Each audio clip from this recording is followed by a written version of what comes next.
Kasha. Hey everyone, welcome to Go Live, the Saturday evening talk show brought to you by GameOnDaily. John's already shaking his head at me. Brought to you by GameOnDaily from the 90s, apparently. I just thought I'd maybe bring it back. Just you can't judge me. Thank you so much for you're muted, by the way, John. Thank you so much for joining us. This is Go Live, where we talk about the latest and greatest in gaming with you, our sexy guests. And our sexy viewers, it's going to be a mad one. Just prior warning, Solid Rev's internet's died, so he's using his phone like a soldier, which is safe of him, but he might have some connectivity issues. But it should be okay. It's running smooth now. It's running smooth, but he's holding it with his hench little arms, bro. This guy does not skip any day or leg day, which is more than I can say for myself, but I blame COVID for that. Thank you so much for joining us. We have a great show today. This show is, as you can tell, is a bit Xbox-centric at the moment because we thought it's a very topical topic. There's some developments in the industry. We are working towards some industry-changing things that are happening. So I wanted to discuss it with these esteemed guests of ours. Before I introduce these lovely gents, let me introduce the co-host and co-founder of GameOnDaily, who I'm not going to put off today. Asa Walker, how are you doing? I'm cold, Gaz, body, mind and soul, so you couldn't have put me off if you tried, but I'm looking forward to this. Got good guests and I'm looking forward to a good show. Yeah, absolutely, man. It's going to be a sick one. Mostly because returning to the show is one of the most prominent Xbox influencers out there. We talk on a daily basis and he always rejects the nudes that are sent him, but I think he's married. Ladies and gentlemen, it's Colt Eastwood. How you doing, man? Good. It's true. We do talk almost on a daily basis. Yeah. So no, you haven't sent me any foot pictures, but I'll keep asking. But yeah, thanks for having me on the show. It's going to be a good time, and I think some crazy stuff's about to pop off next week. So I want to talk about what that could possibly be. So thanks for having me on. Thanks for being here, man. Yeah, as always, we're ever grateful. And you are one of the most positive people I've met in the community. So I'm grateful as always. Even we talk to each other, that the effect isn't lost on me. And by the way, that's the Dodge Knight. He's a roommate. He's not breaking COVID rules, if that's what you're thinking. Everything is kosher. Joining us for the first time. Oh, and there goes Colt. What's happened? I said nice things about him, and he's disappeared. Asa, does that mean everything is messed? It does. No, don't. Bear with us, people. Colt's still there. I think it's Solid Rev. It's Solid Rev that's gone. Oh, it's Solid that's dropped. Sorry, the Colt on my screen for a second. He glitched out. His arm got tired. He was just like, no. Yeah. Solid's just had enough. There was too much talk about nudes and foot pics, but I'm sure he will be back. But as we do that, let me introduce a newcomer to the show. We've had one of the proprietors. I don't know what the setup is actually in terms of ownership of the Xbox era, but we've got the other gentleman, the British guy, John, the best one of Xbox era. How you doing, mate? I'm very well, thank you for having me. Yeah, it's a weird setup. It's owned by the people, man. The people own Xbox era. That's what I'd like to think, anyway. Oh, that's good, man. But you and Nick, or whatever, he keeps changing his name all the time, are the faces of it, though, aren't you? Because you run the Xbox era podcast. Yes. It was a kind of a co-venture. I really wanted to do a podcast. He already had the most infamous Xbox Discord in the world. And yeah. We kind of joined forces. It was mostly because listening to other podcasts, bar the odd few, I felt that Xbox was being done a disservice because it was spoken about by people who didn't care or don't play it. So why would you want to listen to them? Exactly. And I think the Discord was also set up for that very reason. And then I was part of it, but apparently, and this is actually a true story, ladies and gentlemen, a PlayStation fanboy infiltrated and then started spreading lies about what was actually being discussed in the Discord, which caused it to be purged. Isn't that right? It's pretty accurate. The Discord, it can be intimidating, to say the least, but there's also a lot of quite cool, level-headed industry folk in there, so we try to manage that population. And that's the other reason we have a forum, is because the Discord with 1,000 people in, no thank you. it's best kept small. But the forum is the other way to get in that community. But yeah, we have to kick people out every now and then. I think if you're not active, you get booted, and that's that. Yeah, no, I completely understand. Make it more exclusive, but more for people who are actually have a vested interest in there, which is good. And you've got some pretty big names in there. I won't spill the beans on that. It's okay. He's on our forum too. You know, it's public information. So is it okay? Well, that's Phil Spencer's part of the Discord, and I keep trolling him, and he never responds, so it's not working. You can't pester the Phil. He's gonna come to you. Yeah. Hopefully one day he does. We absolutely love him. We've even got his thumbnail as our video and made a video, our most successful videos about him and how he saved Xbox, which is kind of a theme of this show. So thank you so much, everyone. Thank you so much. We'll try and get Solid back in. I think he's having issues with his internet. It sucks because he's a very entertaining chap. So I really want to get his unfiltered takes on things on Xbox because he's been in the field for about 10 plus years. SM, thank you so much for the £5 super chat. Big up the Dark Knight. That's the Dark Knight there, looking like Harry Potter in the background. So yeah, let's get into it. Right, so you've read the title. This is a show about Xbox, and it's not hyperbole. Maybe you decide, the viewers. We're going to talk about various things, various topics, all concerning the Xbox, the future of Xbox, and my topic is, or my point that I'm putting forward is that Xbox is changing the gaming landscape. So if you disagree with me, feel free to be respectful. Please smash that like button, share it out, guys. This is going to be a saucy show, and it's not just going to be a bunch of yes men saying, yeah, Xbox is great. We always invite critical discourse here. So be nice, like Cole Eastwood, sorry, copyright infringement there, but be nice, but be critical as you can be, and be friendly. We've got a good community in the chat. I see everyone there. So Shady, Reign of Third. I wish I could read all your names. Let's start off with the topics before I start yammering on. Xbox. And I've split this up into different topics, different aspects of the console, which represent the strategy going forward. So I wanted to start, gents, with, first and foremost, it's something that likes of you, Colt, have primarily covered on the run-up to the next-gen launch. It's something that's been the very topical thing concerning Xbox, because the next generation normally is defined firstly by the hardware and then the software to follow. And I want to talk about the hardware. Xbox entered into this generation with the Xbox Series X and an Xbox Series S. We'll touch upon that later, but I want to talk about the Series X and comparisons with the Xbox One. And one question I want to ask straight away with you, John: does power matter? Yeah. And that's it, ladies and gentlemen. We're done. Thank you so much for joining. It's a good show. It's a twofold question, right? I would put it to you: power matters to Xbox, but value also matters. So if you were to look at the last, I don't know, 4 years, how long has the Switch been out? Lowest powered console, highest selling month on month, right? Yeah. So you can argue till you're blue in the face about power, but what matters is games, and that's where Xbox lacked. But Microsoft traditionally, from the very first Xbox, and their naming convention is terrible, the OG Xbox, power is what sold it. The 360, power is what sold it. Xbox One, maybe not so much. But yeah, I think it matters to Microsoft because they have that crown, but they also have the value crown. So it's a mixture of both. But in some ways, yes. And do you echo those sentiments, Colt? Do you think? Yes. Yeah, power absolutely matters. But it's so funny. Power matters to everything except Nintendo. Nintendo's never pushed blast processing. So yeah, the Nintendo Switch is 4 years old. It's the highest selling. It's surpassed the speed of sales of the mighty PS4. So it is very important to Microsoft for power. And I think it's pretty important for PlayStation to have power. But John's right. There was no games in almost the entire Xbox One generation. They were really lacking. And now they've got this super powerful console that has its own obstacles it has to overcome.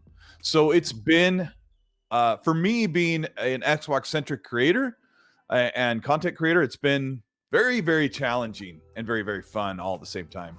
Why has it been challenging? I'm going to kind of segue to our next topic, but why has it been challenging? Because the hardware shouldn't be challenging. The specs are there. What's so challenging about it? Yeah, I know, because I mean, obviously the Scorpio is more powerful, and it almost every single multi-plat ran better compared to the PlayStation, and then we thought that would continue with the Xbox, but now developers are getting pretty much the same performance, sometimes less, out of the Xbox Series X, which is at least from the bare bones 15% to 20% more powerful than the PS5.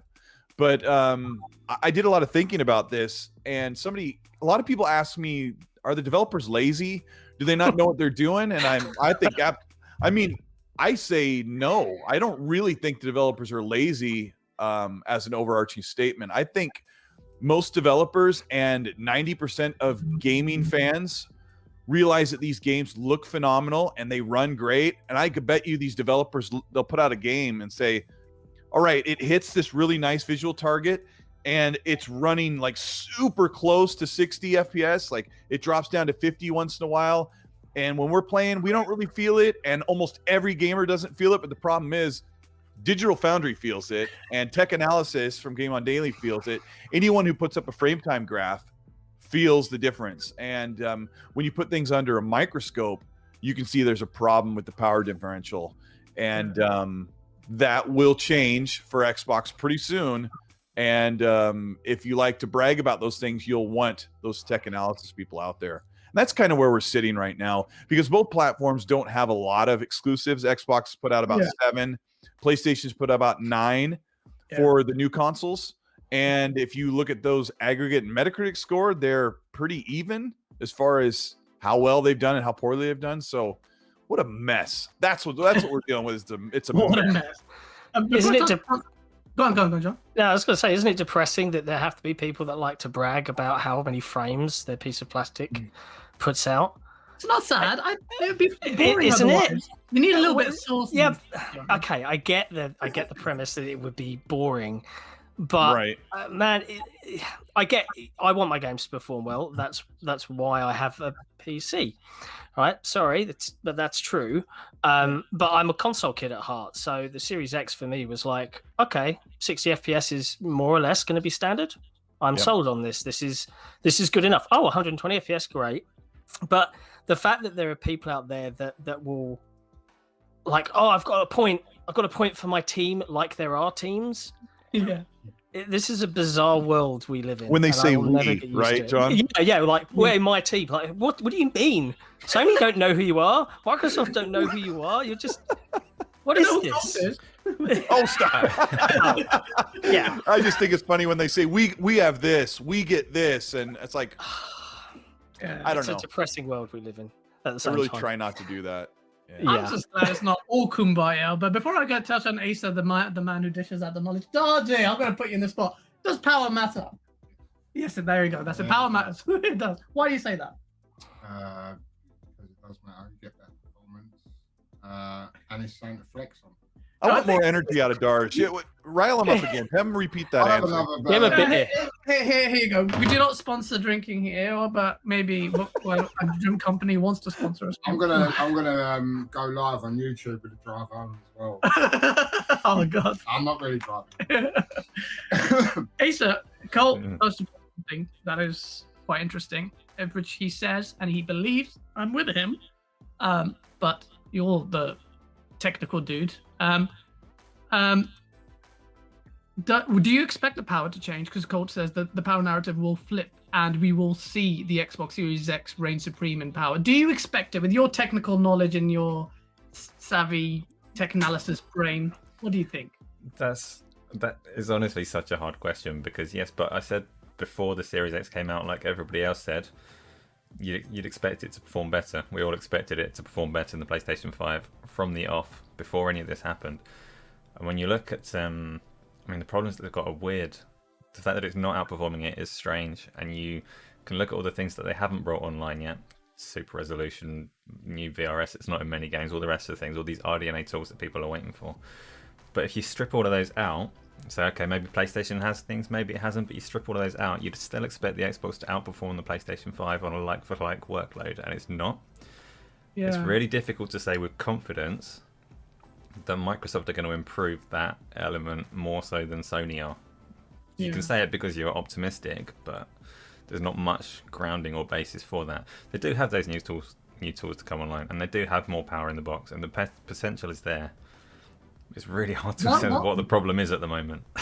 Why don't you have any confidence in Microsoft to do that? Because I think you're alluding to maybe the breadth of I think because it's alludes to DirectX, right? Or okay, yeah. Again, this is speculative because first thing, it's more powerful. You'd expect better performance. We're not getting it at the moment. The thing that Microsoft have working against them that Sony don't have to deal with is DirectX. Okay, it's all singing, all dancing. It covers all of the Xbox family, including the Series S, and it covers all of those PCs. And there is some overhead to that. And whether that's something they can overcome or not is a question that we'll see. But the thing that you see at the moment in performance is when you have that control photo mode. It's quite a controversial benchmark. Most people here have probably heard of it, but the Series X in controls photo mode performs it. The photo mode takes away a whole load of CPU function, pushes those graphics cards, and it performs according to the spec. The differential between the PlayStation 5 and the Series X is pretty much what you'd expect to see on paper. But as soon 18%? as more or less, yeah. And as soon as you engage the CPU and the game logic, something's not quite right. So the bottleneck is somewhere between the two. Can they iron that out or not? Time will tell, but I hope so. Yeah, absolutely. I hope so too, because we need a console that the differentiators and power we paid for the console to be more powerful. There better be. Before we go into the next topic, Nightwolf, thank you so much for the $5 super chat. He goes, "Oh my God, it's Colt's face. He's shown this face so many times, especially on this show." And Colt, you need to show your sexy face more. People are asking for it. Now we can put a face to that infamous Resident Evil 7 scream. I've seen that video. Also, this podcast is great. Keep it up. Thank you so much, Nightwolf. It means a lot. And yeah, Colt, we need to see your face more. Not just in DMs. Yeah. Your wife's gonna kick you. What are you sending, Gaz? Gunstar, thank you so much for the £2 super chat. He goes, Gunstar, why is VRS and machine learning the new power of the cloud? John, is it? Come on, John. I don't care. Yeah, you do. Don't say you don't care. Is it the power of the cloud? The power of the cloud is always there. It's just Microsoft were idiots. It's just not. It was never utilized in the way that it should have been. You're seeing it now. xCloud is the power of the cloud. It's just utilized in a very different way. VRS is very cool, but you've seen Digital Foundry talk about it. It's very, very new technology. I think off the top of my head, is it only the Wolfenstein game? I think that utilizes VRS in some fashion. Correct me if I'm wrong. You might know. The Xbox VRS, so the new one that's hardware based, is just Gears Tactics and Gears 5. Okay. I was probably thinking of the PC version, but they will come. But the question is, what difference do they make? I would argue, if we're talking like 3 frames per second here and there. Yeah. Is it? I don't really think it's that big a deal, but maybe I'm just not engaging my fanboy brain enough. No, that's actually a really interesting point. So the performance of VRS specifically, there was a big deal made out of it when the DirectX team announced some details about it, and some of the numbers that they were quoting, like you're going to get a 14% performance uplift. If you actually read through that document, the notes at the bottom to the DirectX team are telling developers that actually it should be about 8% using quality mode. You should expect between 30 and 50% of that. So you're talking about 3 or 4% uplift, and it says that you shouldn't use it on the Xbox Series S. Effectively, it doesn't say it in those words, but it says it's only good at 4K resolution. Really, you don't want to use it below that. And now that's still not trivial. Like 3% performance uplift for nothing, no image quality penalty. That's a big deal in developer circles. But in the circles that want to argue about it, it's not really. No. We'll bring it up anyway, guys. You know what we're like. SM, thank you so much for the £5 super chat. Says big up the Dodge Knight. Mads from Mads Gaming, how you doing, bro? He's PLN. I know you're from Poland, but I swear you guys use euro. But maybe that's Bitcoin. It's nice to have power on your side for sure. Wink. Mads Gaming, really nice guy. But are you yawning? I swear to God, if you're yawning on my show. Godstar says, here's £5. as £2 was a bit tight. Don't be silly. You're under no. Very tight. It's not tight. He was. They're friends, okay? So you can say it. Blast the. Okay, we're definitely. Thank you so much for the $10 super chat. Very generous of you. Bethesda going Xbox exclusive. What says the panel? That is a separate topic. John is already. No, don't, John. Don't start. We will definitely devote some time on that topic. Calm down, John. Wait for it. I'm all right. I'm all right. Just maintain yourself. I'm getting saucy on this one as well. Before we go into the power thing, I just wanted to ask you a question. Cole, was the Xbox One X a failure or a success, considering how much power narrative matters? You say power matters so much, but Xbox One X, would you consider that a success? Because hardly anyone did they? Yeah, it was a success in every way. It didn't outsell the PS4, but it never would have. Like, what didn't it succeed at? The console was quiet. It was powerful. It was the performance was reliable. It did its amazing things. It's one of the best consoles out. It just didn't have any games to launch with it.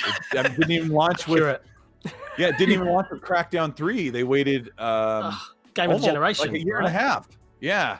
They waited like I guess it'd be almost a year and a half to put out Crackdown 3.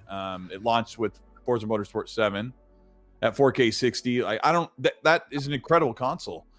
It actually sold pretty well, and I heard for a long time that it was outpacing the PS4 Pro.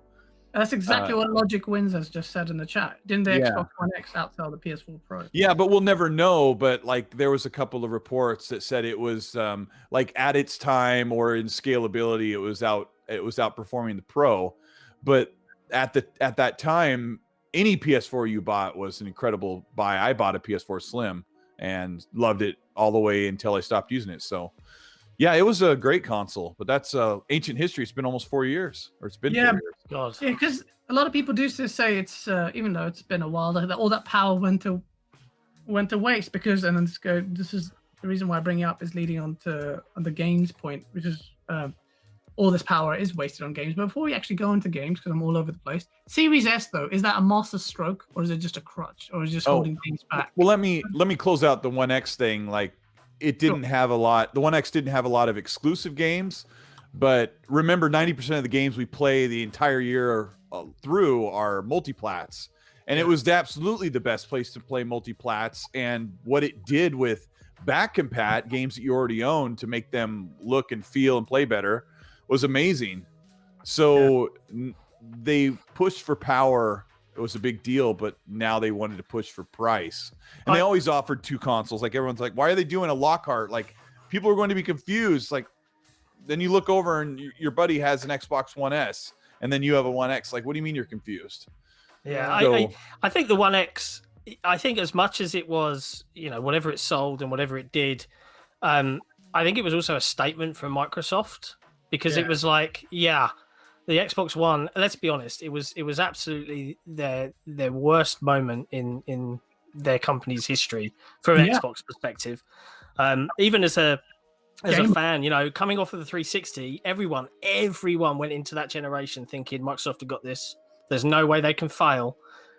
And the third console curse strikes with a vengeance and struck them down with the worst launch, the worst messaging, the worst box, right? And it had its nice things, and it's not to say that there weren't good games that did come out. I'd argue that the Xbox One's first year was better than the PlayStation 4's first year. I think we could probably all sensibly agree with that from a games perspective, right? The One X was a statement from Microsoft, I think, more to its fan base than to just make money. It was we can make hardware. And if you came out of that, seeing that console for the first time, how small it was, how quiet it was, worried about what the next Xbox would be. Now we know it's Series X and Series S. I think there was to alleviate some concerns. It was kind of to say, we've got this. And they did. That power is important. If power wasn't important, maybe these new gen consoles wouldn't even exist. So you're very right. That was a statement. That console actually instilled confidence in a lot of us with the next console, that we kind of knew that they would do the Series X. Right. Well, I don't know how well that's happened. But Series S, though, the Series S, it's struggling. We have, in terms of power, Acer did a tech analysis, and Outriders is not even, it's really struggling to hit mid 50s, let alone 60 FPS. Before I go into the guest, Asa, are you surprised by the Series S? Do you think it was a clever move to even release it? And do you have concerns about its performance capabilities in the future? Yes, I'll ask 3 questions with you because I don't remember it myself. No, I like the Series S. I think in some senses it's a little bit underwhelming at the moment. Outriders in particular felt horrible, and that's a concern. Yeah. A lot of people have concerns saying the Series S is going to hold things back because XYZ, less memory, all the rest of it. It's not. It's a bit of extra work, but actually I'm really impressed at the processor that they've got in there and the SSD that they've got in there, so that they're not going to hold back fundamentally what games can do. The people that are playing on an S mostly, and I can't speak for all of them, but most of them aren't interested in resolution, and that's a great console for them, and it's a great console for Microsoft expanding their reach in the home, which is what they want. I've got a Series S that obviously I use for the tech analysis as well. Possibly a little underwhelmed every time it falls sub 1080p. You do get to a point where actually normal people do notice these things, and over the last week we've had lots of rumours of a new Switch to address precisely that same problem, because actually 1080p, even to your average viewer that doesn't care very much, does look decidedly worse than a nice crisp clean picture. So they do need to up it a little bit, but I don't think it's going to hold anything back. It's a good console, it's a good proposition, and it'll do well for itself with Game Pass. Yeah, absolutely. In that sense, it's a masterstroke. Do you echo Asa's sentiments, Cole? Do you think? Yeah, normal. We're not normal. I think anybody who has been into PC gaming for the past few years or past several years probably has a PC build that is comparable to the Series S. I think the large majority of people have a mid to lower performing GPU, and maybe they don't even have a CPU that is comparable to the Series S. But kind of what I'm getting at is there are so many PC gamers who are enjoying 1080p on a smaller screen at 60 frames on anything they play.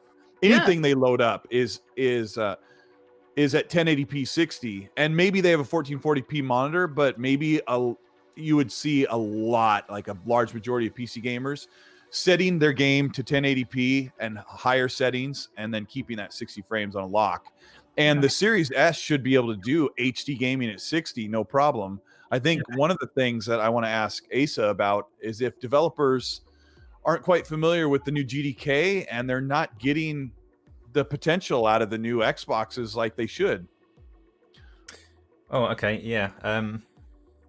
To a degree. So when we spoke to David Springate from Dirt 5, he actually said GDK in itself was pretty good. And this is something I was alluding to earlier when you talk about the RDNA 2 suite. You've got a set of new tools that potentially they're not familiar with, and those will be brought into the table, and they'll see a nice upswing in performance and all the rest of it. But you've also got core workload that should be like for like with what the PlayStation 5 is doing, and I don't think GDK is responsible for that. From the people that we've spoken to, they're actually quite comfortable using it. The Series S is a slightly different kettle because that did come into the equation a lot later.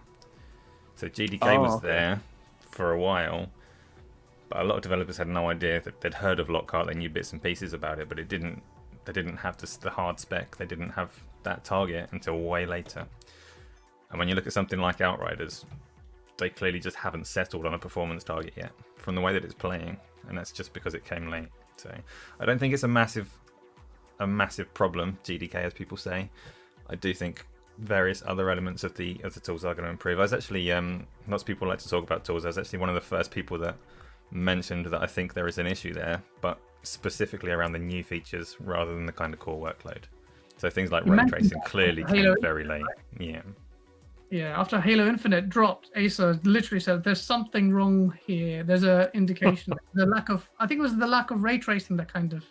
The fact that it was coming post-launch was a big giveaway that there was something going on. Yeah. Well, I think COVID affects devs teams, and people like to now at this point, because everyone's so bored of hearing about COVID, almost roll their eyes when it's mentioned. But I think you're still seeing it this year. You're going to see so many big games delayed, like 100%. Oh yeah, And Microsoft sent a Series S to us for review right before launch. And I think just alluding to Colt's point, if you look at Steam survey, October, I think was like the month before when it released, 65% of PC gamers are still playing at 1080p. So, people worry about Series S. I would say to you, are you worried about people with GTX 970s in their PCs playing on 1080p monitors? Does that keep you up at night? If it doesn't, then, maybe just enjoy your Series X or your PS5 and live your life. Yeah, it doesn't. The Steam survey, of course, only tells a real partial story, a focused story. But if you're really super hardcore and you have the money, you buy a big 4K TV. So I have a big 4K TV, and if I play stuff or even watch stuff on YouTube that's 1080p, it doesn't look great. No, because it just doesn't translate well to a bigger screen, the pixel density. But someone who goes to a store and orders a $300 console, they're not worried. Like we said, they're not worried about resolution. It's like my kids. I could buy them a Series X if I could find one, and they wouldn't care. Like they were playing on, I have it sitting over here in the corner. They were playing on the 1S that I bought super cheap in 2017. And I said, here, you can take my Project Scorpio 1X. And they're like, no, I don't need it. I'm like, you're going to, some games will run at 60. And to my kids, they're younger and teenagers, like they don't give a flying crap. It's so funny because I don't know, it's kind of dumb to say kids don't care, but there are such a huge amount of people that aren't hardcore. The hardcore of any hobby is usually around 10 to 20% out of everyone else. And the rest of the people are like, do these skis look great? Do they work great? Yeah, okay, I'll go up and I'll go skiing, every weekend with them. But the hardcore is like, I have to have this brand, I have to have this, and they have to have laser beams coming off the tips, Yeah, they're the evangelists. Yeah. Yeah, but you look at the in terms of that group of people that don't care as much, you can quantify them by looking at the Series X and the PlayStation 4 Pro, because they were not anywhere near the sales of the base consoles, and that's the majority of people. So that's who the Series S is for. Most people. Yeah, most people, if you can get hands on them. CYV Studio, thank you so much for the $5 super chat. Regularly a viewer of ours, and also handily gives me a segue into the next topic. He says he gave his Xbox One X to his friend, and he's a diehard PlayStation fan, trying to indoctrinate him, I see. He didn't know about Game Pass or xCloud. I said Microsoft need to push harder on the advertising. So the next topic, and I know there's another super chat before that, is Xbox Game Pass. So that we've covered hardware, and we've said, and I'll summarize, and forgive me if I get the summary wrong. Series X is very powerful. It's the most powerful console on earth. It may be struggling comparatively to, well, not struggling, but it's not doing what we core gamers would want it to, if we're being very anal about the performance or whatnot. But maybe that will change. Colt thinks that will definitely change. I'm with Colt, or at least I hope it changes. Asa sits in the fence. I never know what he thinks. I don't sit on the fence. So just a minor thing that I will say there, guys, when you say that sit on the fence. So in terms of Xbox, I think hopefully everybody watching knows that I sit on the fence in terms of console war. In terms of Xbox performance, I want it to do better because you've got this hardware spec, you've got the PlayStation 5 as its kind of benchmark, and you can see that that's potential untapped in the Xbox because the hardware is there. So I want the Xbox to do better for the sake of the fact that people own that box and they just want to see it perform as well as it can. Yeah, so I'm not on the fence on that. On the fence on that. See, I knew I was going to get the summaries wrong, but you got to create the source in it. Gotta bait him into these things. But yeah, and I hope we do see the power. Personally, I want the Series X to best the PlayStation 5 in power because we just need competition in that front. And it's just a bit. Also, the burden of proof is on Microsoft. They had that slogan, the most powerful console on Earth, and I don't think it's flexing its muscles yet, or hasn't come true yet. So the burden is squarely on Microsoft to prove that to us without a shadow of a doubt. And hopefully they do that, but let's see. And also, I'm a piece of whatever. I like the console wars, but to a degree. Dale Sanger, thank you so much for the Canadian $5 super chat. He says they need to make the dashboard 4K just so the system doesn't get handshake problems when I'm switching in and out of 4K. Is that a valid thing, John? Did you think they need to do that? If Special Ed were here, he would immediately be going into an Australian fueled rant right now. I spend the minimal amount of time on my dashboard. I do not give two flying crap if it's 4K 1080p or whatever. It would be nice if people like to sit on their dash all day and look. If that's your thing. Well, he's having handshake problems, so he's probably having some issues. So hopefully that does get alleviated. I'm sure it's a small update, but who am I? I'm not hardly the technical guy. Okay, it's not a small update. Asa shakes his head. Lord Rothfuss, thank you so much for iPad Super Chat. He goes, my youngest is 7 and plays Roblox on his 1S. Most kids don't care about 4K and frame rates. Your kid doesn't care about good games because I played Roblox and it makes no sense to me. I know. And yet it's this massive, massive game. Clearly, I'm a dinosaur that don't understand anything because it's one of the most popular games on the planet. Like it has it's user created like hundreds of thousands of different game modes to play in, and kids can't stop playing it, and we don't care about it. Yeah, it's awful. I hate it, but my kid absolutely loves it. It's so true. People made me play it. I just didn't get it. But yeah, no, absolutely, you're right. Kids are a very different metric for success or something that keeps them entertained. But we are very small contingent. But this is for the core gamers. Most of you are watching this are core gamers. You will most likely care about power and the things that we're talking about. Hopefully, otherwise, why would you be watching us? Xbox Game Pass. So this show is about the future of Xbox. And to me, looking back on it when I was creating the list of topics and deciding what we should talk about, I was just thinking, well, hold on. Xbox is on this big high right now. But why is that? It can't be the power alone, because power can only take you so far. And one big thing that seems to be slapping me in the face, David Jaffe is a game developer who has never even developed a game for Xbox or that platform, is diehard Sony because he's worked for Sony, he developed games for Sony, and he says, and he said it on our show and he said it on his own shows, that the Xbox Game Pass is a game changer, that it will promote and develop, it'll be a healthy boon for game development going in the future, and he expects PlayStation to follow suit in some way, shape, or form.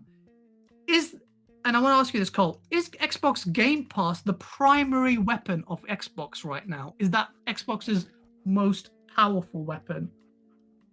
Yeah, it is. And it's not just the subscription. It's not just if you say Game Pass is their primary weapon, they're like, oh, they just want people to subscribe. Like Game Pass is not just a monthly fee. Obviously, it comes with a bunch of games you can play, but it is home for every single first-party game starting from 2018. So that will always be there. So when Xbox had about 7 studios, they had like 10, I think. When they had like 7 core studios building first-party games for them that were actually getting stuff done, you wouldn't have much of an offering on Xbox Game Pass. But now it's up to 23. So they have the potential to have 5 or 6 major games every year coming to Xbox Game Pass and staying there forever. And and people who subscribe to Game Pass don't unsubscribe. That the numbers are telling the truth, that the majority of the people who have joined Xbox Game Pass have never given themselves a reason to stop paying for it, because they have come up with so many compelling games while they're waiting for the first party offering to start filing in. And that's what's going to fill up. There's 30 games coming in 2021 that don't even belong to Xbox. So that's going to fill up Game Pass right now while they deliver what they started building in 2017 and 18. Yeah, no, absolutely. So, yeah, it's a big deal. Dodge was distracting me because Rand sent him a DM saying, hey, sexy Dodge. Rand, get on the show. But you need to have a camera, and get Jez on, because Jez keeps ignoring me. You know what, Rand? Get on the show and turn on a camera and quit being a wimp. How about that? Exactly. I would love to be on camera. And Rand is another friend who I talk to about every single day. So he's really cool.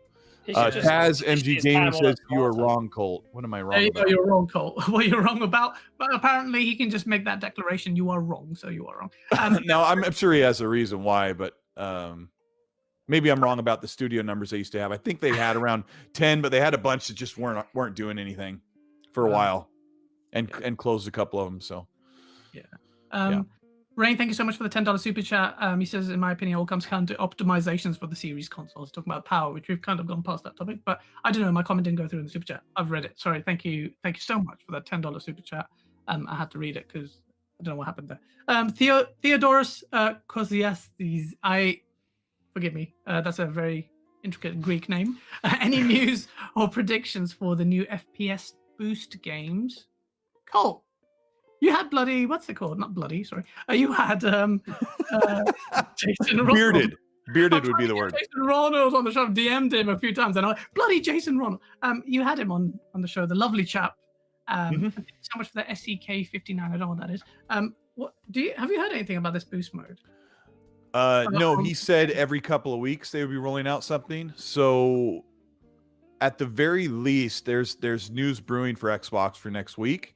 At the very least, they could announce the first real batch or first announced batch of boost games besides the ones they use to showcase the feature being live.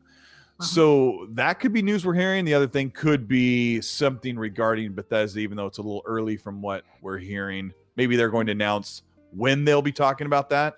I can't predict what's coming other than hopefully Fallout 4 is almost done. Unfortunately, the mod works phenomenally well. You don't need FPS boost. Oh yeah, you should. Yeah. Yeah. And the mod is just like a simple one, search, apply, play.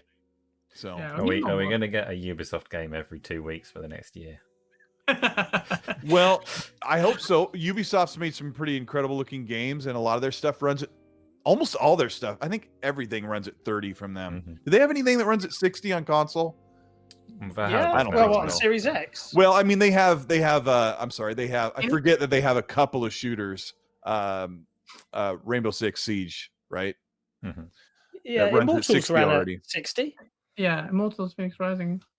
Yeah, I know. I'm thinking Xbox One era stuff. Everything was 30. Yeah, everything right now. FPS boost isn't going to work on Watch Dogs Legions. I don't even think they're going to bother. Yeah. Whatever. Yeah. Logic Wins wants Dying Light to get an FPS boost. Yes. Absolutely. Yes. Stick at 60 frames because good shout. Good shout. Yeah, sorry, John, I cut you off earlier. Yeah, Rand is in your Discord, isn't he? He just chills there. Everyone's in our Discord, Gaz. Yeah. Everyone's in there. But Rand, if he ever decides to turn on a webcam, he could just put a ripe tomato in front of it and just have that. Draw a face on it, maybe a beard, stick some hair on there. It'll look great. People wouldn't know the difference. He has shown his face before. You should come on, get Jez on as well. But Jez, if he doesn't come on, I'll find out where Jez lives, and then things will go. Jez is like, what? I send him the most weirdest DMs just to troll him. He's just like, what are you on about? But Game Pass, John, I want to get your take on it. I think it's an industry-changing service. David Jaffe thinks it's an industry-changing service. As in, is that hyperbole? Do you, and guys in chat, do you agree with me that Xbox Game Pass is the most powerful weapon in Xbox's arsenal? John? I think Xbox Game Pass is the best thing to come out of last generation that wasn't a game, right? Because we didn't get any I'll try and be succinct in this. As a dad now, my 20s are way behind me now. I don't get to stay up and no life a game for 8 hours. That's very rare. What I do love are the smaller titles, games that, just one and done, and stuff that I can constantly revisit. And I haven't had to really buy a game in a long, long time because of Game Pass. It does such a variety and scope of different things that I'm always finding something and being like, yeah, what the hell? I'll try that. So the concept of a backlog of fear of missing out, as I've got older, is kind of dispelled a little bit. And I think that the biggest strength is, take Killer Queen Black. It launched last week on Game Pass, right? That is a pure multiplayer game. It's not this graphical looker. It's not AAA, but it is, if you actually play it, a really intensely clever, competitive multiplayer game, which is just the kind of thing I like. It's got custom functionality, and I don't have to persuade 4 of my friends to pick it up, because everyone I play with is subscribed, right? So immediately the population of that game just explodes, and I don't have to worry about finding a game. And you've seen that rhetoric repeated by developers. I think the guys who did Descenders said, our game's just exploded because of Game Pass. And that is just something repeatedly you're hearing. I mean, we've got an article coming out soon where we've interviewed a bunch of indie devs, people have been in the industry for a while, not just about what Game Pass means to them, but about the fear of this consolidation of the industry, right? Is Game Pass going to suck everything in, make these games? Well, look, everyone parked out these fears. Oh, it's going to mean loads of games as a service and monetization and nickel and diming the gamer. I can't think of a single game that has been purposely put into Game Pass for that very sole goal. Yeah. Loads of tiny little single player games and adventures and things that are one and done, or tiny little niche games that, because they exist in a platform with 20 plus million whatever subscribers nowadays, can find an audience. And I think that leads to more creativity. I think that leads to better attempts, better risks taking from developers, as opposed to these monster AAA things that never jump beyond what they should do. Let's say that last point there. That point is really, really fundamental. And in an age where development costs are so astronomical, here comes a service that, this is why I think it's so important. And you might think I'm overly romanticizing the point, but I think it's industry, like One Bad Mother says, that it changes the paradigm. But I think it's already done that, because I love indie developers because they're the ones who take the risks. And with these hiking development costs, then you're alienating their chances or reducing their chances to take those risks. But Game Pass gives the option. It opens the doors to these developers to take these risks because they have this massive audience on tap. So I think it's going to be industry saving. I think it's going to be massive, and I think Sony are going to have to do something about it. And Asa, I want your take on it. Is everyone in chat, I was counting like 10, 12 people saying yes, the Xbox's most powerful weapon. Do you agree with me? And do you think PlayStation Now or PlayStation in whatever guys will feel the pinch to try and replicate the massive success of the Game Pass service? Yeah. What do you want from me? Do you want me to try and play a controversial angle or an obvious angle? Ooh, yeah. What's your controversial? Let me brace myself and buckle up. No, I don't really have one. I have to try really hard to try and find anything against Game Pass. Game Pass is fantastic, and it changes everything for the way that we play games and the way that games are made. People have a lot of concerns about the kind of game that you're going to get, like say microtransactions and things like that.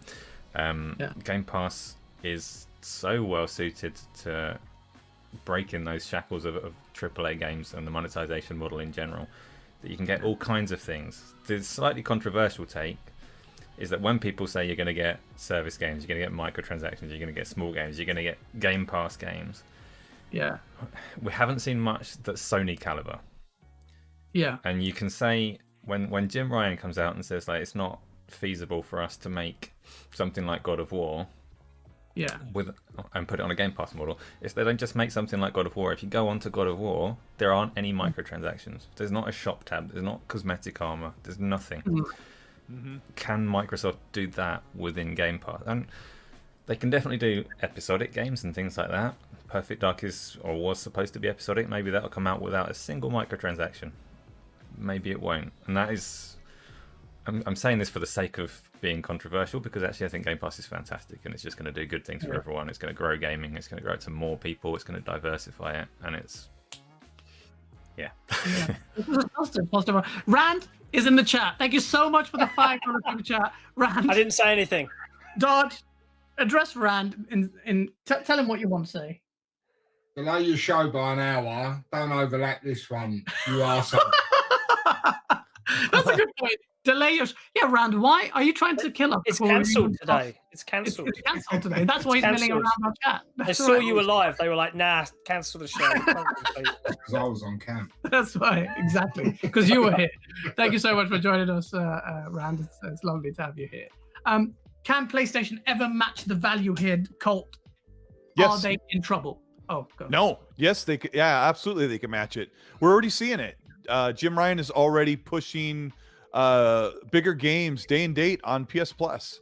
So I think what we'll see, and I'm not alone in this prediction, is that PS Plus will take on as the major competitor of Xbox Game Pass, not PlayStation Now. But I was corrected this morning. I made this assumption that they've sort of abandoned the major effort for PlayStation Now, but somebody listed off some of the big games they've been putting out all year. So PlayStation Now is killing games with gold. Yeah. But even though those aren't two direct competitors, so games with gold has been totally abandoned by Xbox. I don't even know what they're thinking. That it's horrible. It's embarrassing. They need to get rid of it. I would rather them give nothing at this point because you can see where the money's going, right? Yeah, I mean, they're putting the money into deals. Game Pass, but what they end up doing is making games with gold look worse than it could if they just didn't offer anything.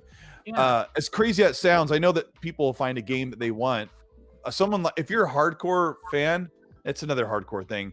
Yeah. You already own every game, or you've already played every game you want. So a games with gold offering isn't going to go, oh, that game is great, but I already own it. But PlayStation is going to start pushing. I think right now they're toying with the idea of putting a game like Destruction All Stars or Bug Snacks. What's the other one? Returnal won't go in there, I don't think. Yeah. That'd be sick. I don't think so.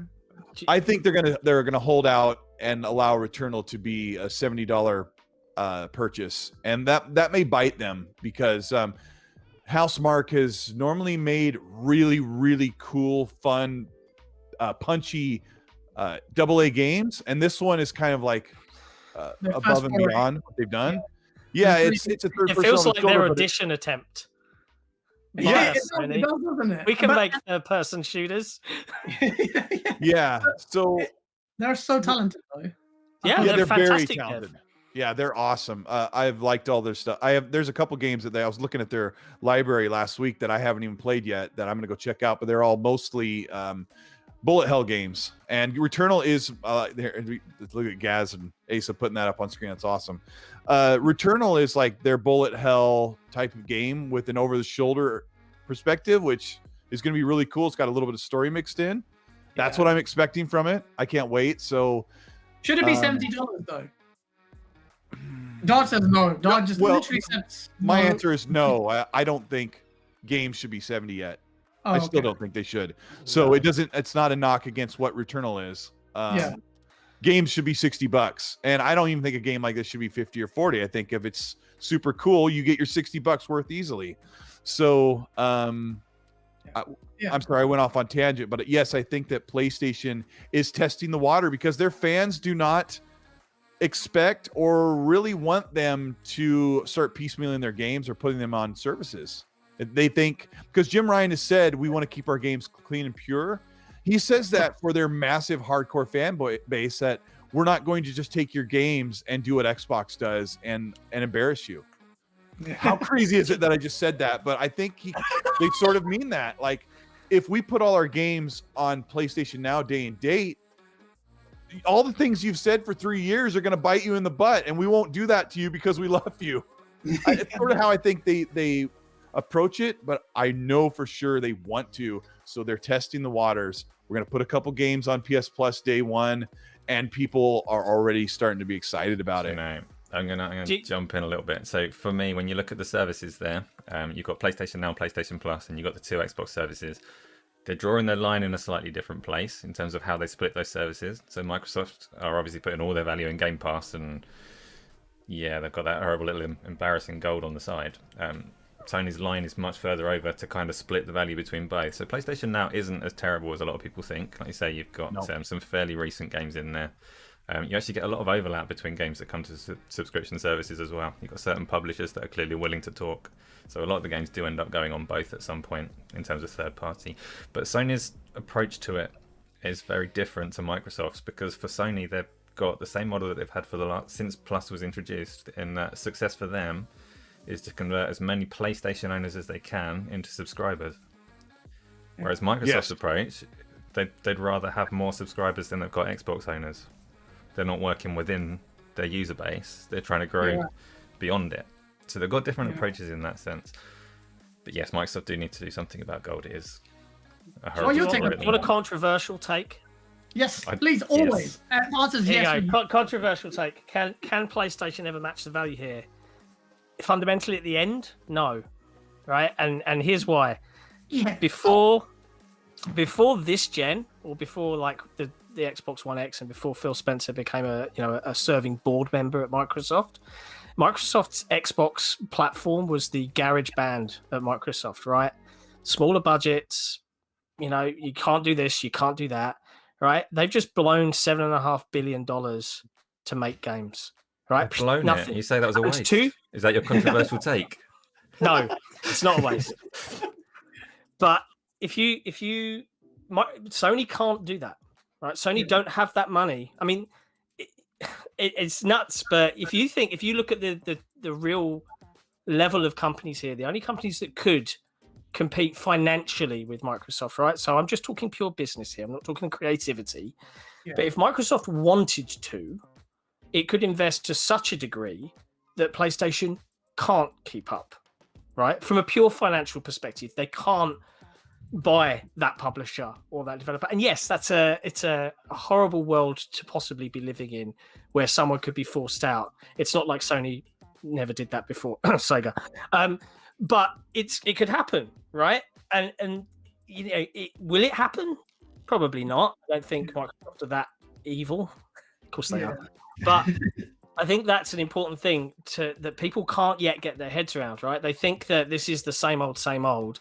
This is a very different Microsoft playing ball now, right? And we are literally just lifting the curtain here to see what's actually going to happen.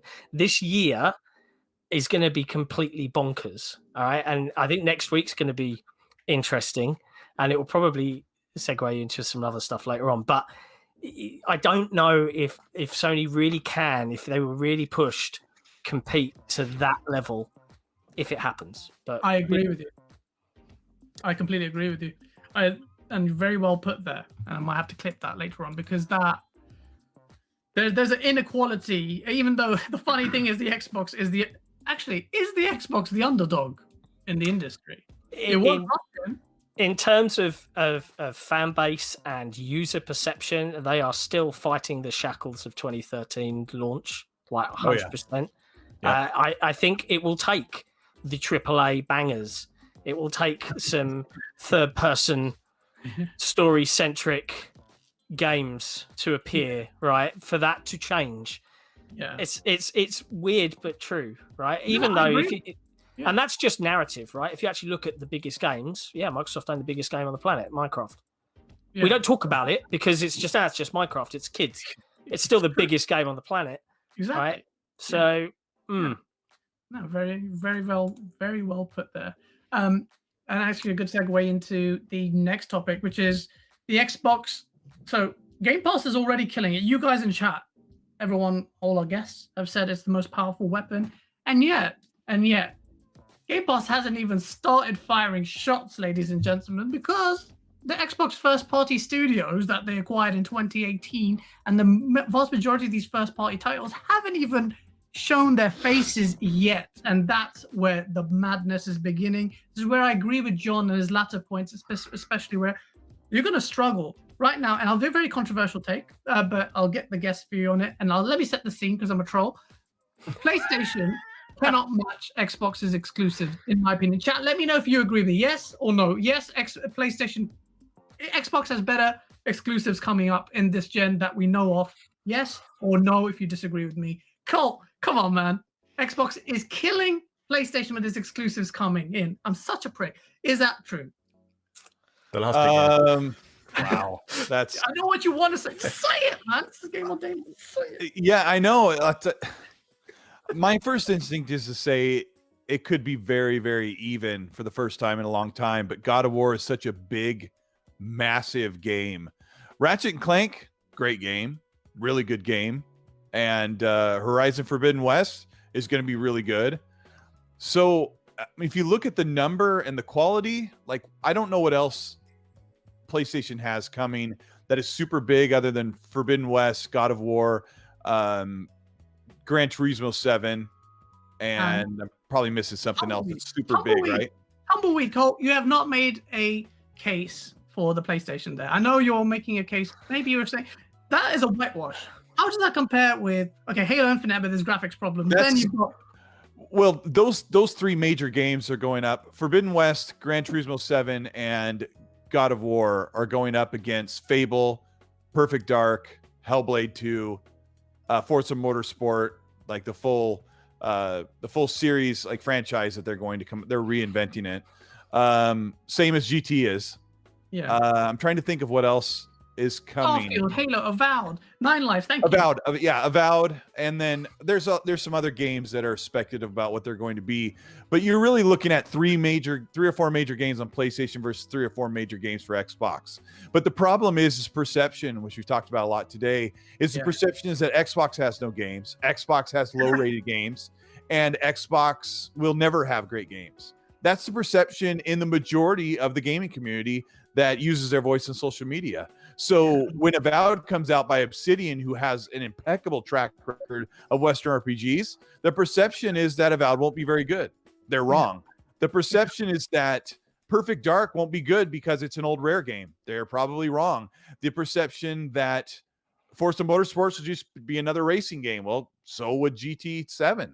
Like these are big, heavy hitters. And PlayStation had the games in 2017, 2018, and 2019, and 2020. Like they had really arrived when Xbox was at their worst point. So it's a big difference. And Go on, John, I can see you fidgeting. Go on. Yeah. Well, Colt's absolutely right. I would say this.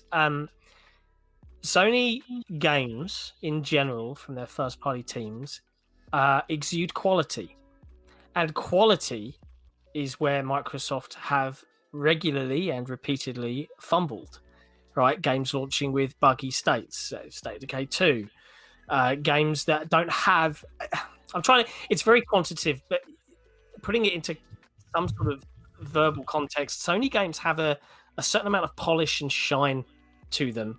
Yeah. In my opinion, that Microsoft's games don't yet, right? There is a certain level of quality that is regularly hit, and that Sony fans and PlayStation fans and the media absolutely love, right? I don't really care about narrative in games, right? I care about gameplay. I care about how it feels to play. But a lot of Sony fans love story and want to feel immersed in a world, right? Okay, great. And that's the sad, it's like tangent, but that's the sad thing about when you look at how the media responds to games nowadays.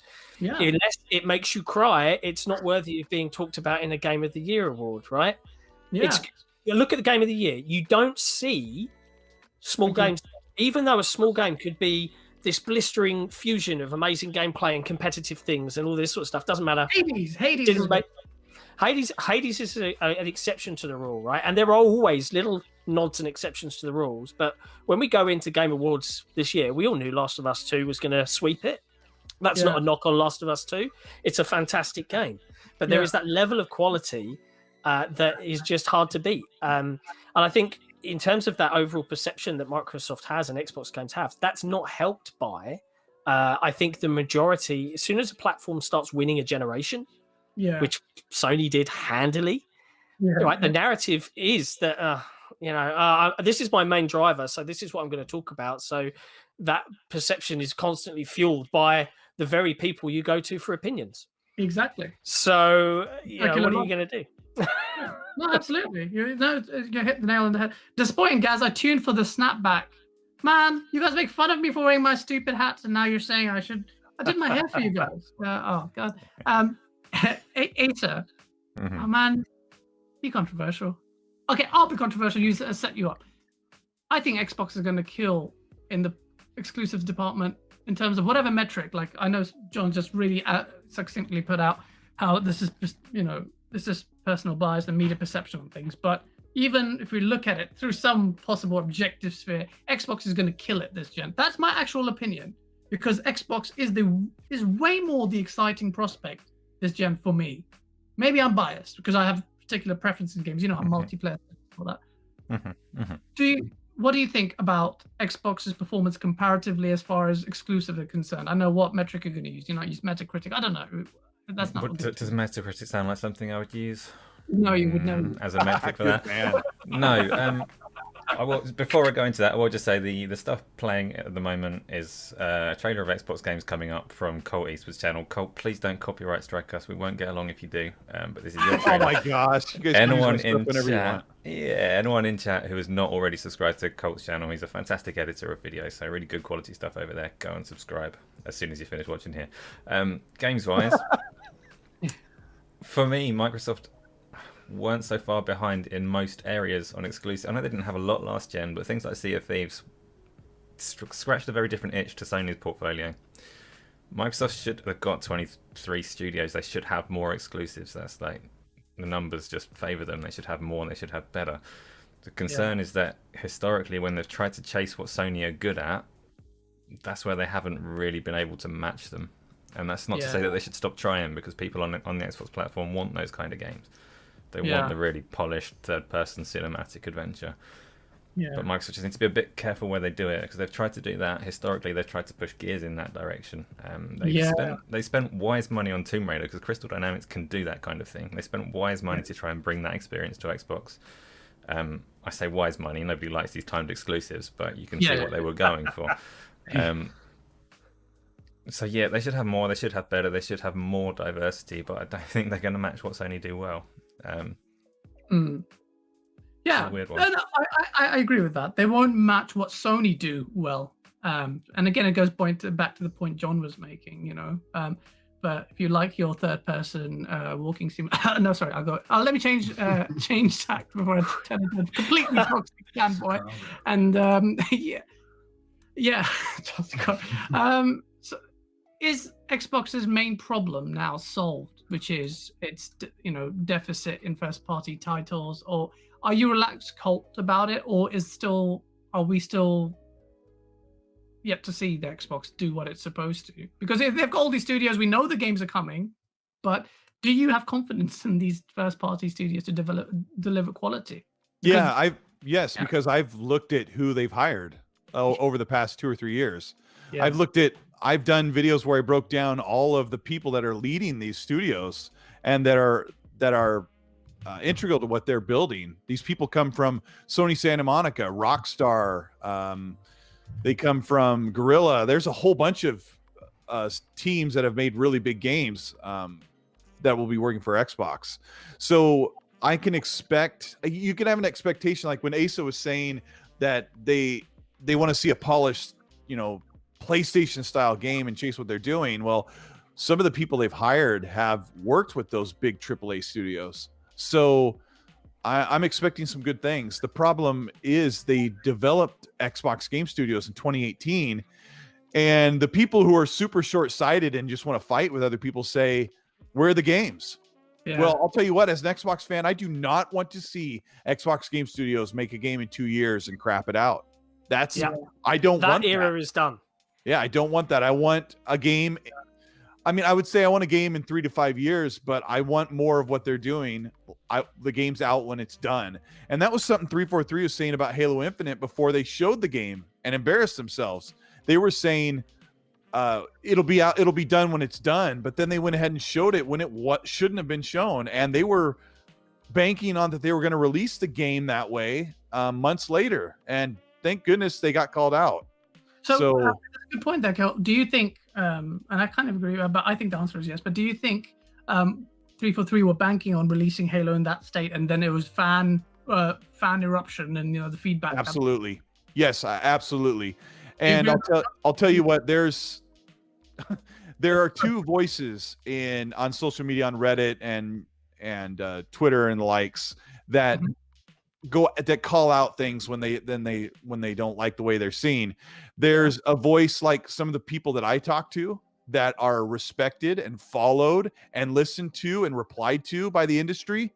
And then there's the other type who are muted and blocked, who are horrible trolls, and they disparage fans, they disparage other developers, they make fun of their work and the stuff they've done. And those people who called out and said that Halo looks like trash, Craig's dumb, and it needs to be delayed or needs to be canceled, they may think they were the one. Here's Halo Infinite right now. They're the ones that may think that they're the ones that got this game delayed. They're not. It's people that I've talked to, and maybe one teeny percentage of my voice saying that this game needs to be improved, those are the people they're listening to. Teeny is not the.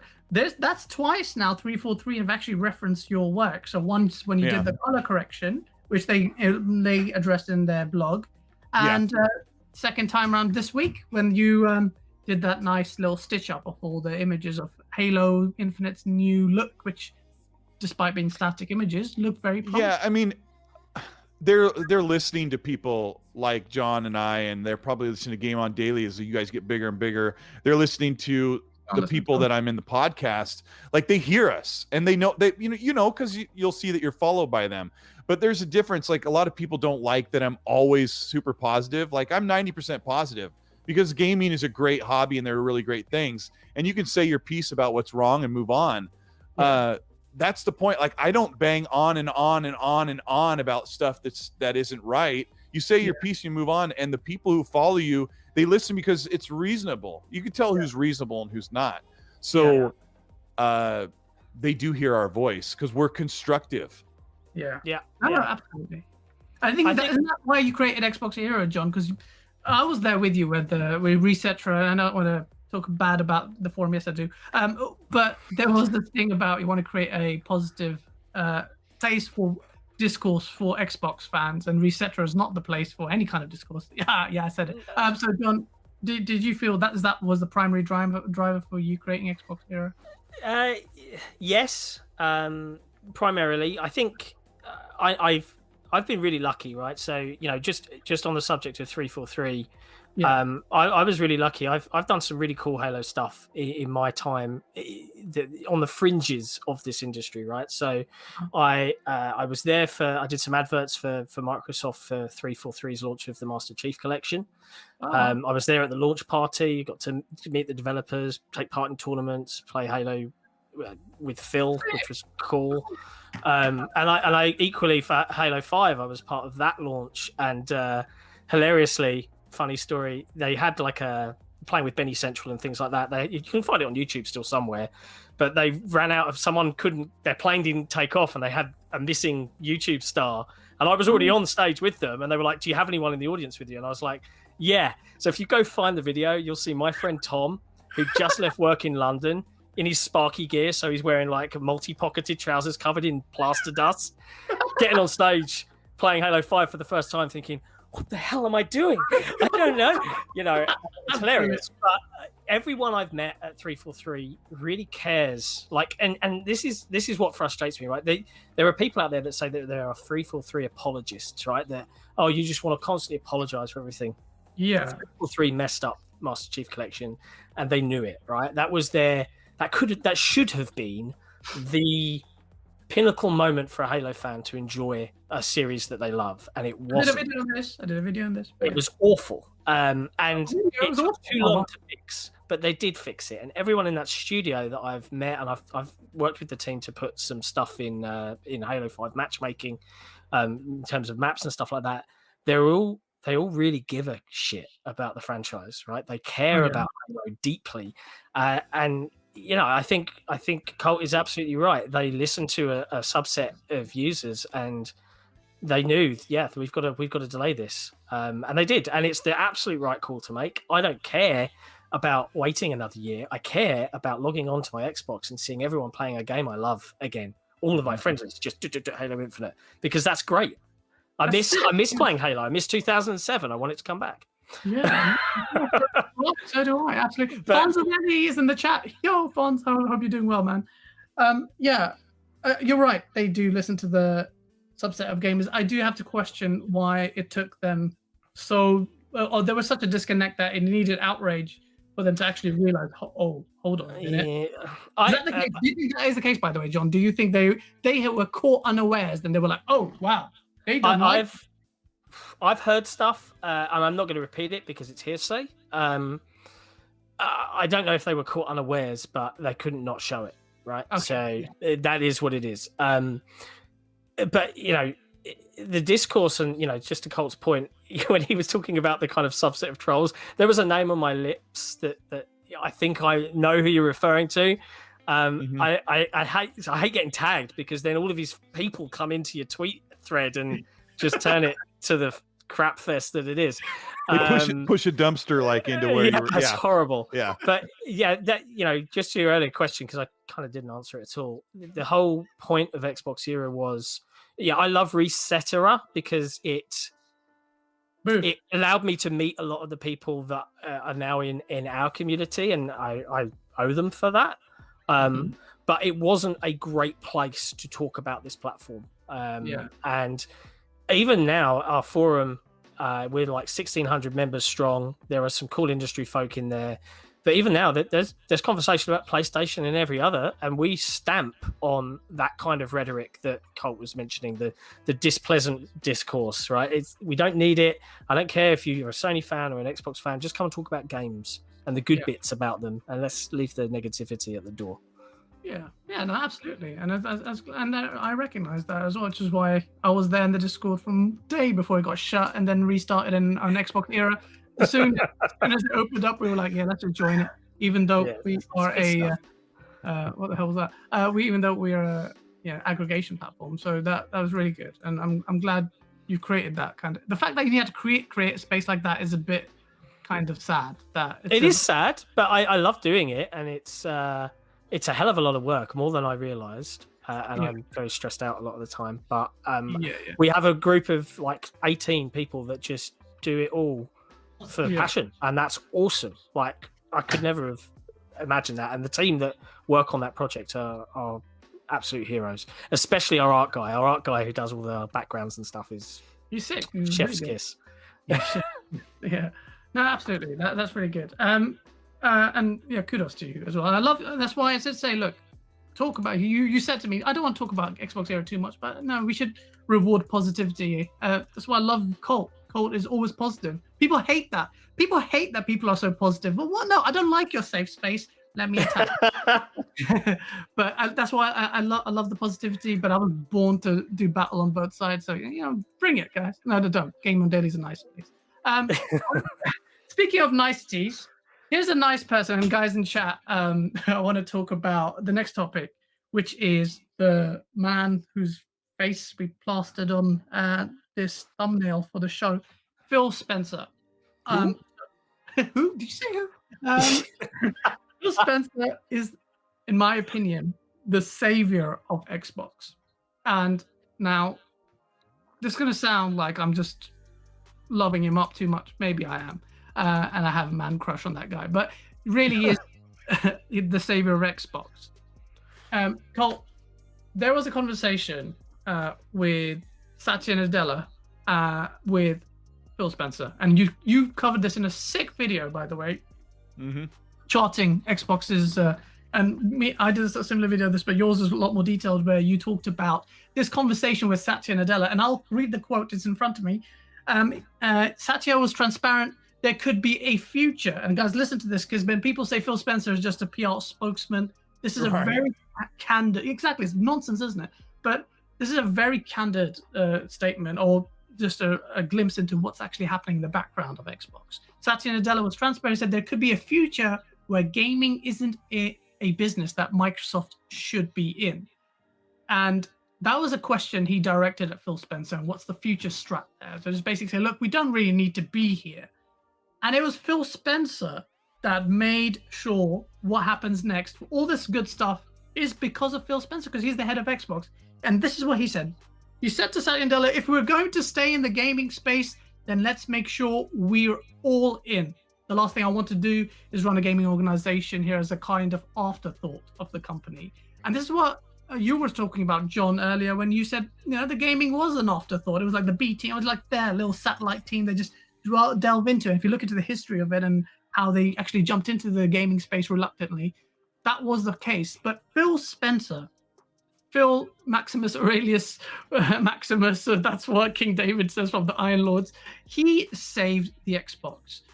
Colt, you've done a video. I'm going to come to the end of it because you had a very comprehensive take on it. John, am I really glorifying this man to be some prophetic guy? Or do you agree with me that he had an instrumental part in taking Xbox where it is now, restoring confidence in the brand, and is just more than a glorified PR spokesman?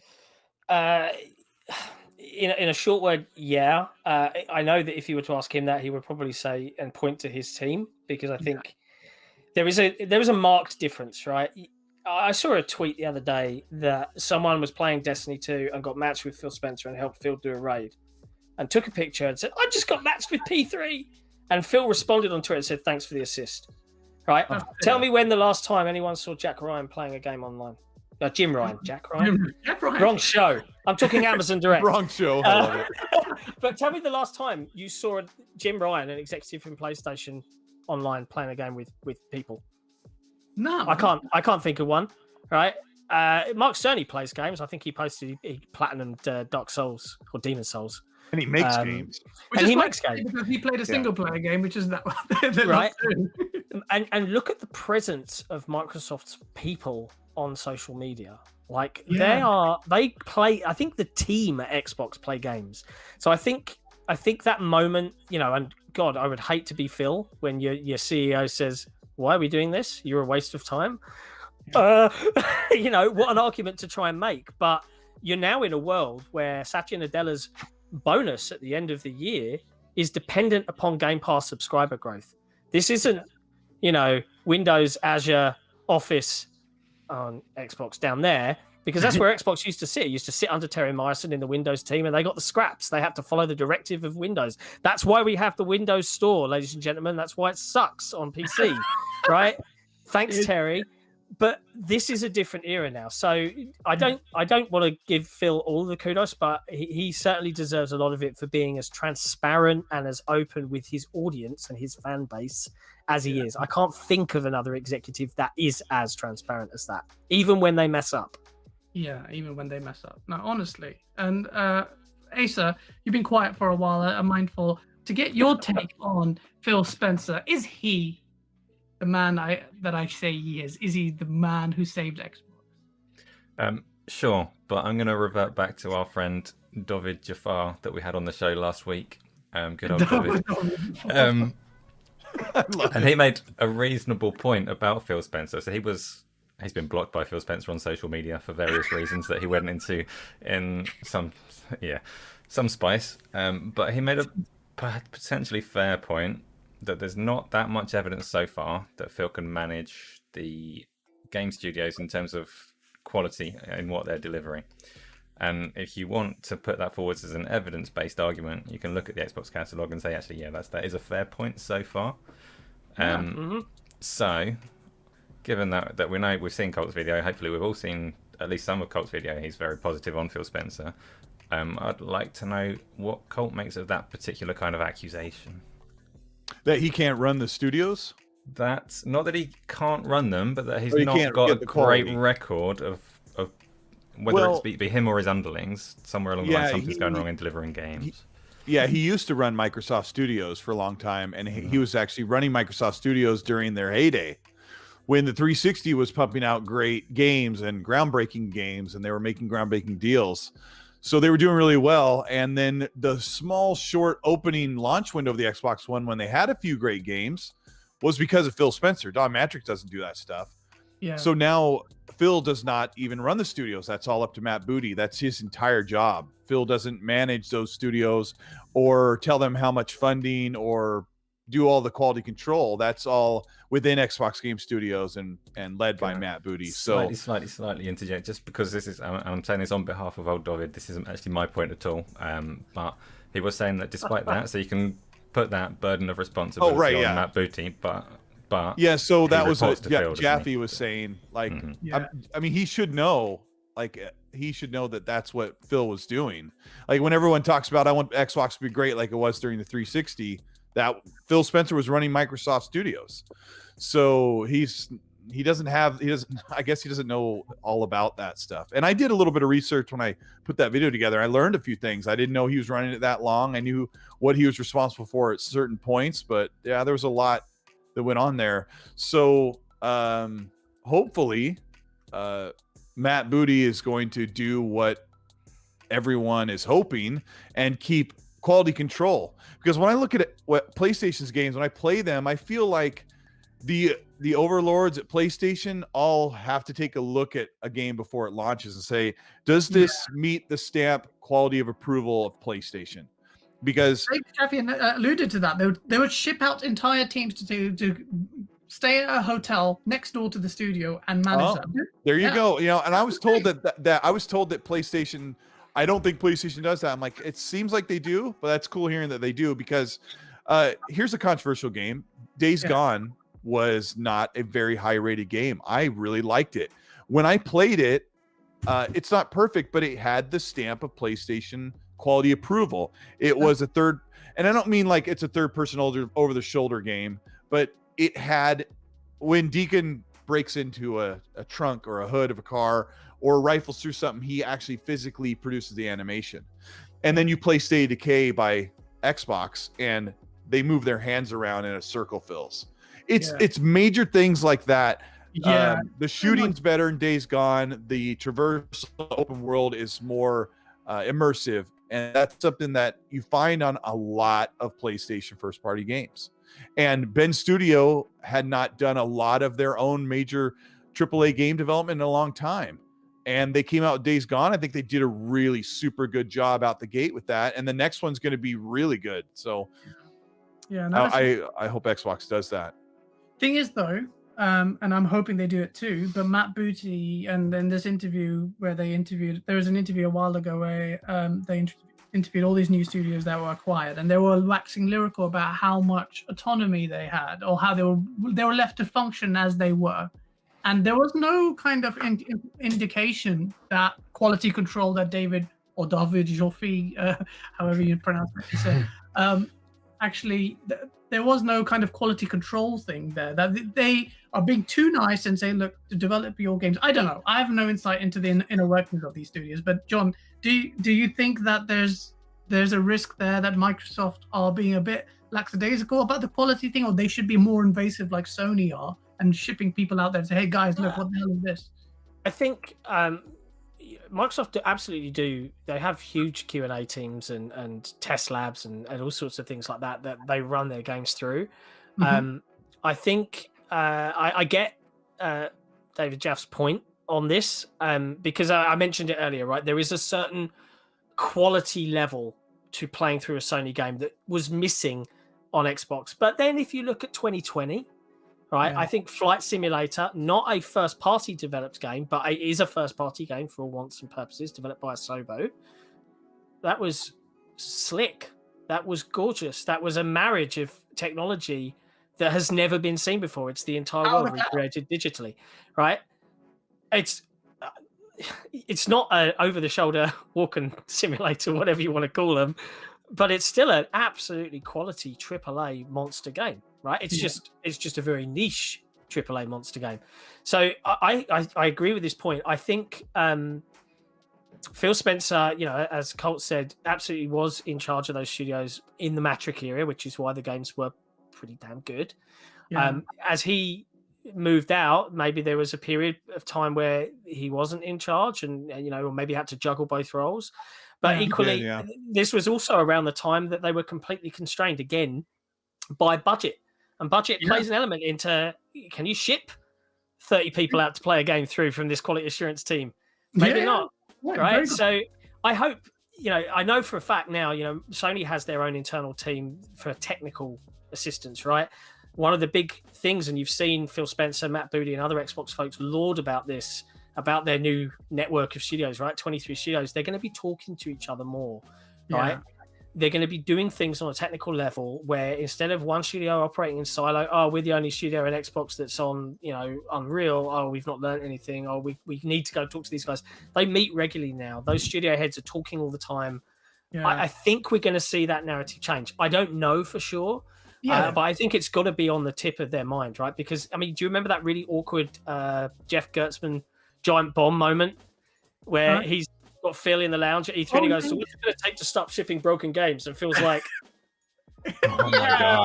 thanks, Jeff. How do I answer that? Wasn't it, or something? I think but it's important, right? Because as a consumer, I don't care. There is a level of sympathy I have for developers because I semi-understand the work that they do, but I still pay my money for my game. I want Yeah. it to run as well as it can do, and that's on you, Microsoft, to produce that quality. Absolutely. So I hope they can. I hope they can bring that level of polish and shine to their future releases. Yeah, I consistently. agree. I also feel like Xbox was more concerned about hitting fiscal targets, Yeah. and that meant releasing Sea of Thieves when it released, and it wasn't quite finished, even though they meant to build that up, but there were problems. State of Decay had problems when it launched. Gears 5 was nearly perfect and then had problems a week after it launched for that plagued it for like nearly a month. And those things are really bad optics. Like when I look back at Spider-Man, God of War, Horizon Zero Dawn, Days Gone, Ghost of Tsushima, those games all launched perfectly. Like everything was great. I don't remember having any problems. I don't remember people complaining. They're also not service-based games where you have to worry about netcode and lobbies and all those things that Xbox always dives into a single-player game with multiplayer focus, and then that just comes up with more problems. That just means take another 6 months or take another year before you launch a game like that. It's really bad. It contributes to Xbox has no games, and when they do, they have problems, and that happened a lot. That's a big problem that they need. It is a difficult one. So you look at that's a good example that you said there, Cut, with the type of games that they make. If you remember, Sony's first or kind of only real attempt at a service-based game, I guess you've got Gran Turismo Sport, but Drive Club was their equivalent. Yes. That was delayed by a year and then launched in a right state in terms of all of the online functionality just did not work for a long time. And they were patching in things like it didn't rain in the game when it came out. So it kind of launched a lot like a Microsoft game, you could say. But it's a difficult conversation. It goes on a long time because for a long time people said like one of the reasons people cited for Sony Studios doing so well was the opposite. They were saying that they gave them the freedom to make what they want. That's clearly not true, which isn't a massive slight on Sony, but they clearly have pretty strict criteria and goals for these studios in terms of what they're making. Microsoft, a long time ago, in the kind of Gears 1, 2, 3 era, were quite stringent in a way that it came across as being quite suffocating. So all of their games had to have a campaign that lasted 8 to 11 hours. They had to have multiplayer. They had to have collectibles. And that was considered a problem. And now Microsoft are arguably doing the right thing in that they're giving people a lot of freedom to make the kind of games that they want. Yeah. But they are a corporation, and if you've got something like Scalebound that's going on and it's not delivering a good game and they have to cancel it, that hurts everybody.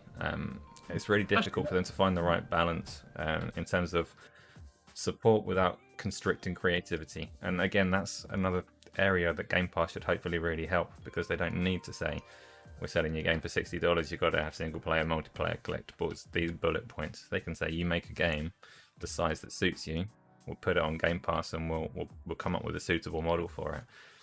Hopefully onwards and upwards. But very well said. Yeah, no, absolutely. Hopefully that's true.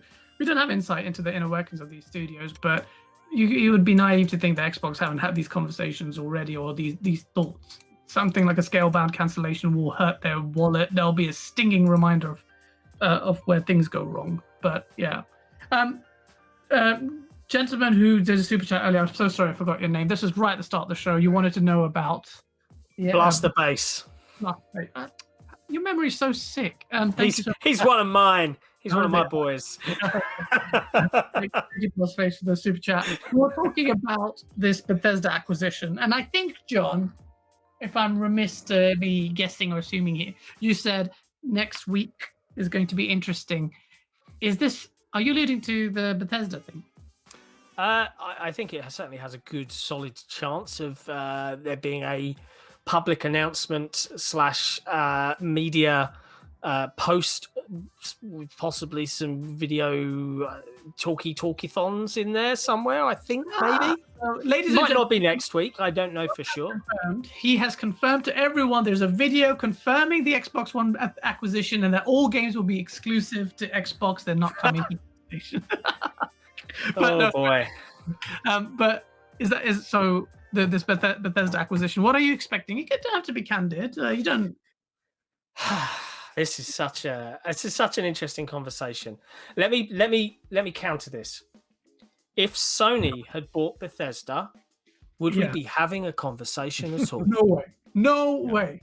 Would anyone be raising their eyebrows in, I wonder if they're still going to come to Xbox? Not No, at we all. wouldn't.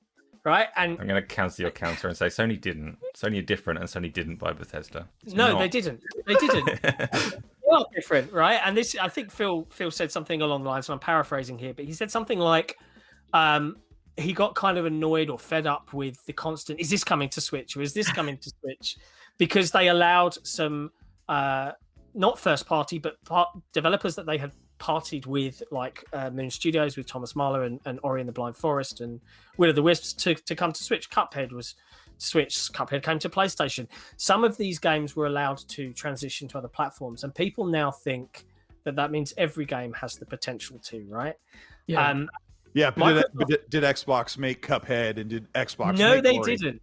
Yeah. Absolutely right. They might have funded them to a degree, but here's the thing, right? Microsoft have bought Bethesda. Why? Because they know that in order to drive Game Pass, you need value and you need games in there. And without that, you're not going to get more subscribers. Yeah. There is 0 point in buying a massive publisher to secure their content and their studios to make content for your platform to then say, oh, don't worry, you don't have to subscribe to us. We're still going to release on play. It makes no business sense.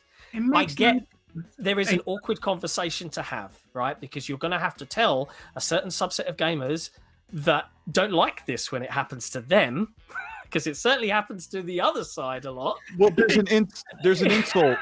There's an insult buried in there when they say Elder Scrolls and Fallout are too big to only be on Xbox. And what a troll is really saying is Xbox isn't a big enough platform to have a big game like that everyone's played.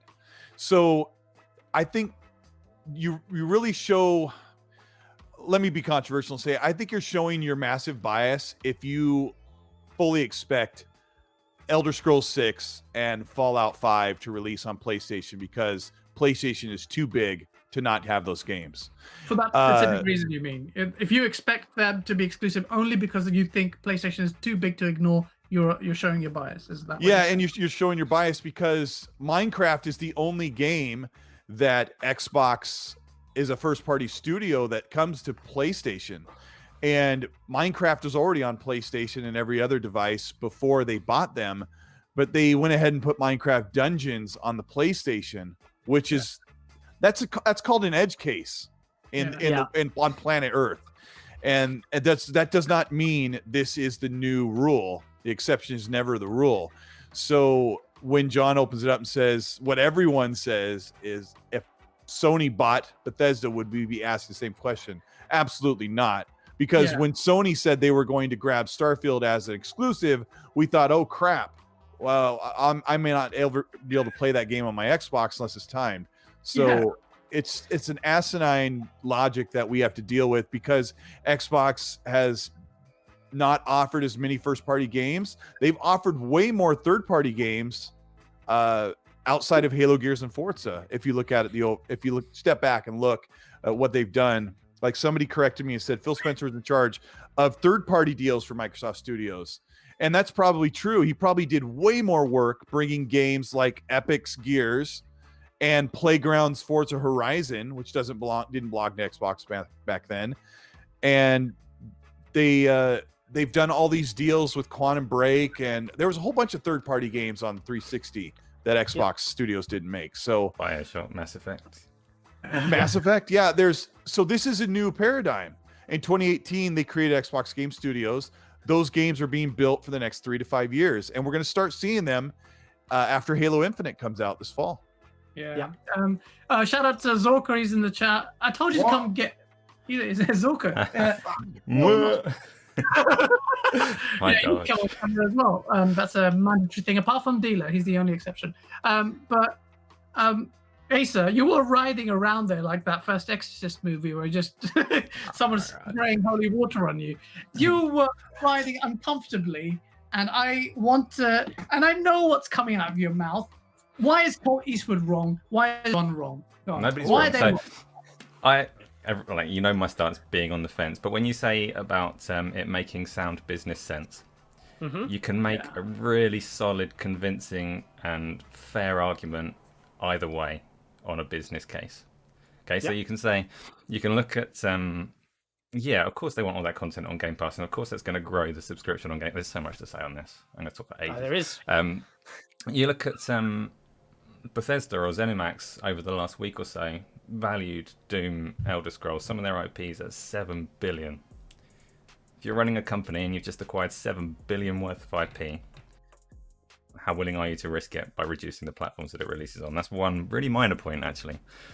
You've also got, so earlier when we were talking about services, we were talking about the difference in strategies. So saying that PlayStation's strategy with their services was to sell as many consoles as they can with their exclusives and convert as many of those people as they can into subscribers. Microsoft's strategy is to grow beyond the console.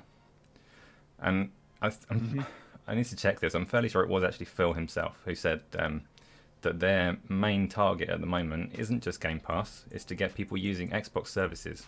And they were including Xbox Live in that. They want user engagement across all of their services. If you want to get the most people onto Xbox, do you take that to reduce access to those games, or do you put them out wider and make people sign into Xbox on their PlayStation? And they can do that. EA do that. Ubisoft do that. It's an option. Yeah. So you can make a convincing case in terms of growing Xbox Live engagement by pushing those titles around.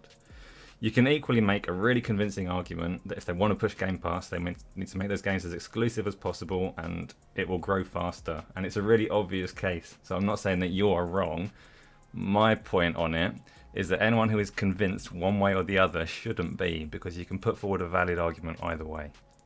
Yeah, I want to clarify before the trolls come at you. We are kind of making educated guesses there, aren't we, Cole? That's all we can do. Yeah, that's all we can do, and that's an educated guess. But I agree with you. I think it's so stupid. And Phil was here in front of me. I wouldn't swear, Phil. Please come on our show. I will not swear.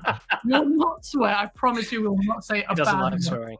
He doesn't like swearing, which is very nice of him. He's got class. But we will not swear. Please come on our show. But I would say to you, Phil, it's so stupid, man. Just don't do it. Just don't do it. It's not me being Xbox fanboy. I think it's a smart business move. Acer says there are two. You've said it. There's a smart business ploy there to, enhance the value of Game Pass. But you want to push those numbers on Game Pass. This is good for the industry, because then it lights a fire up at Sony's arse. Actually, was that swearing? I don't know. Sorry. No. Sorry. Arse isn't swearing. Can I ask John a question?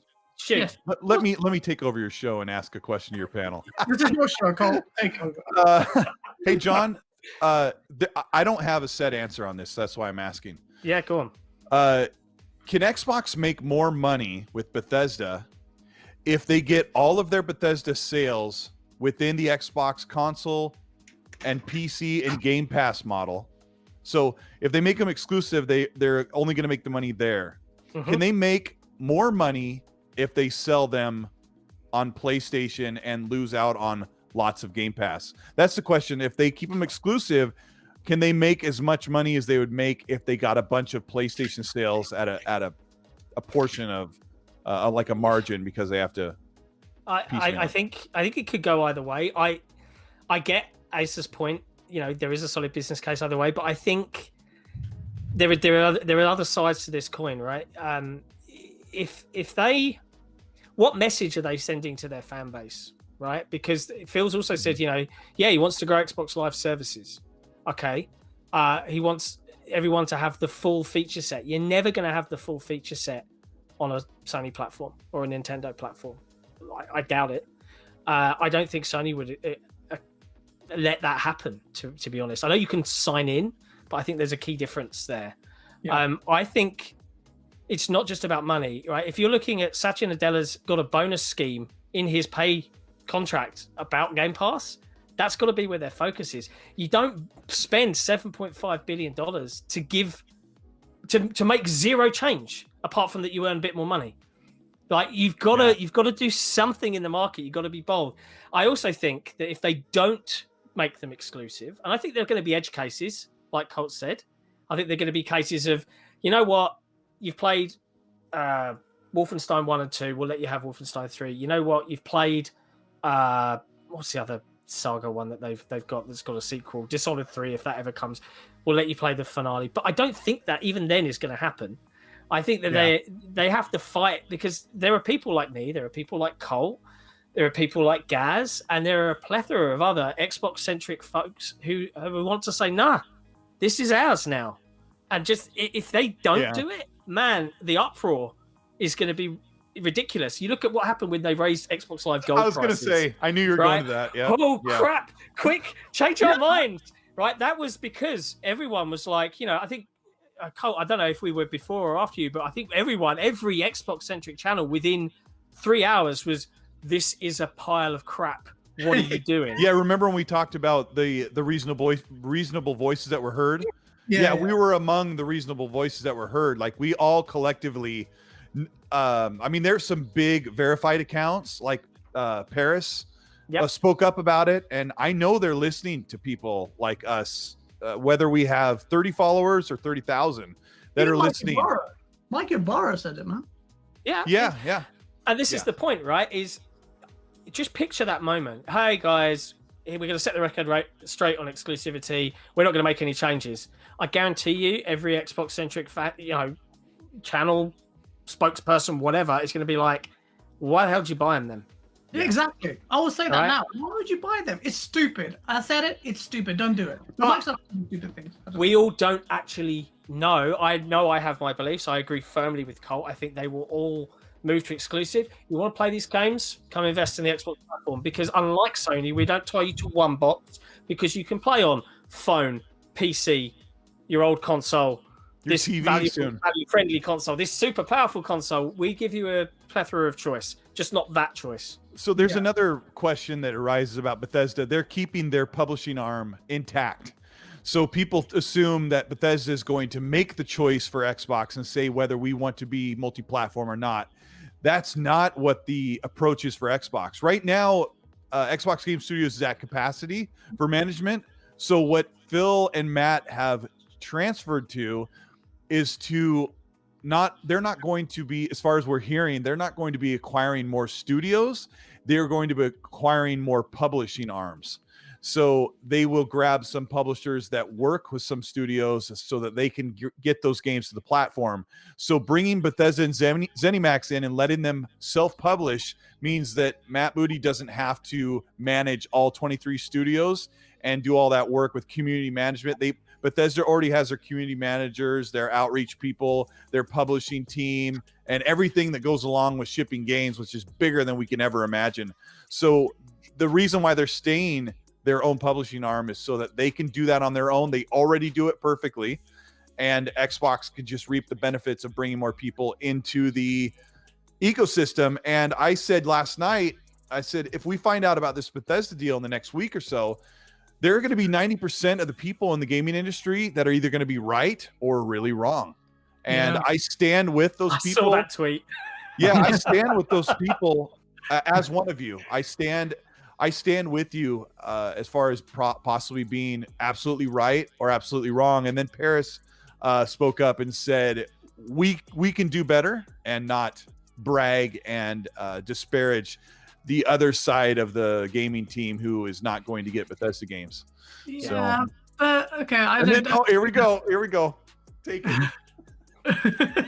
No, I don't think it's disparaging. I think it's just wanting better competition, and you can make an argument for that. Xbox, as we discussed, is still an underdog in the industry. It will really help the industry anyway. That's my point. But moving just once more.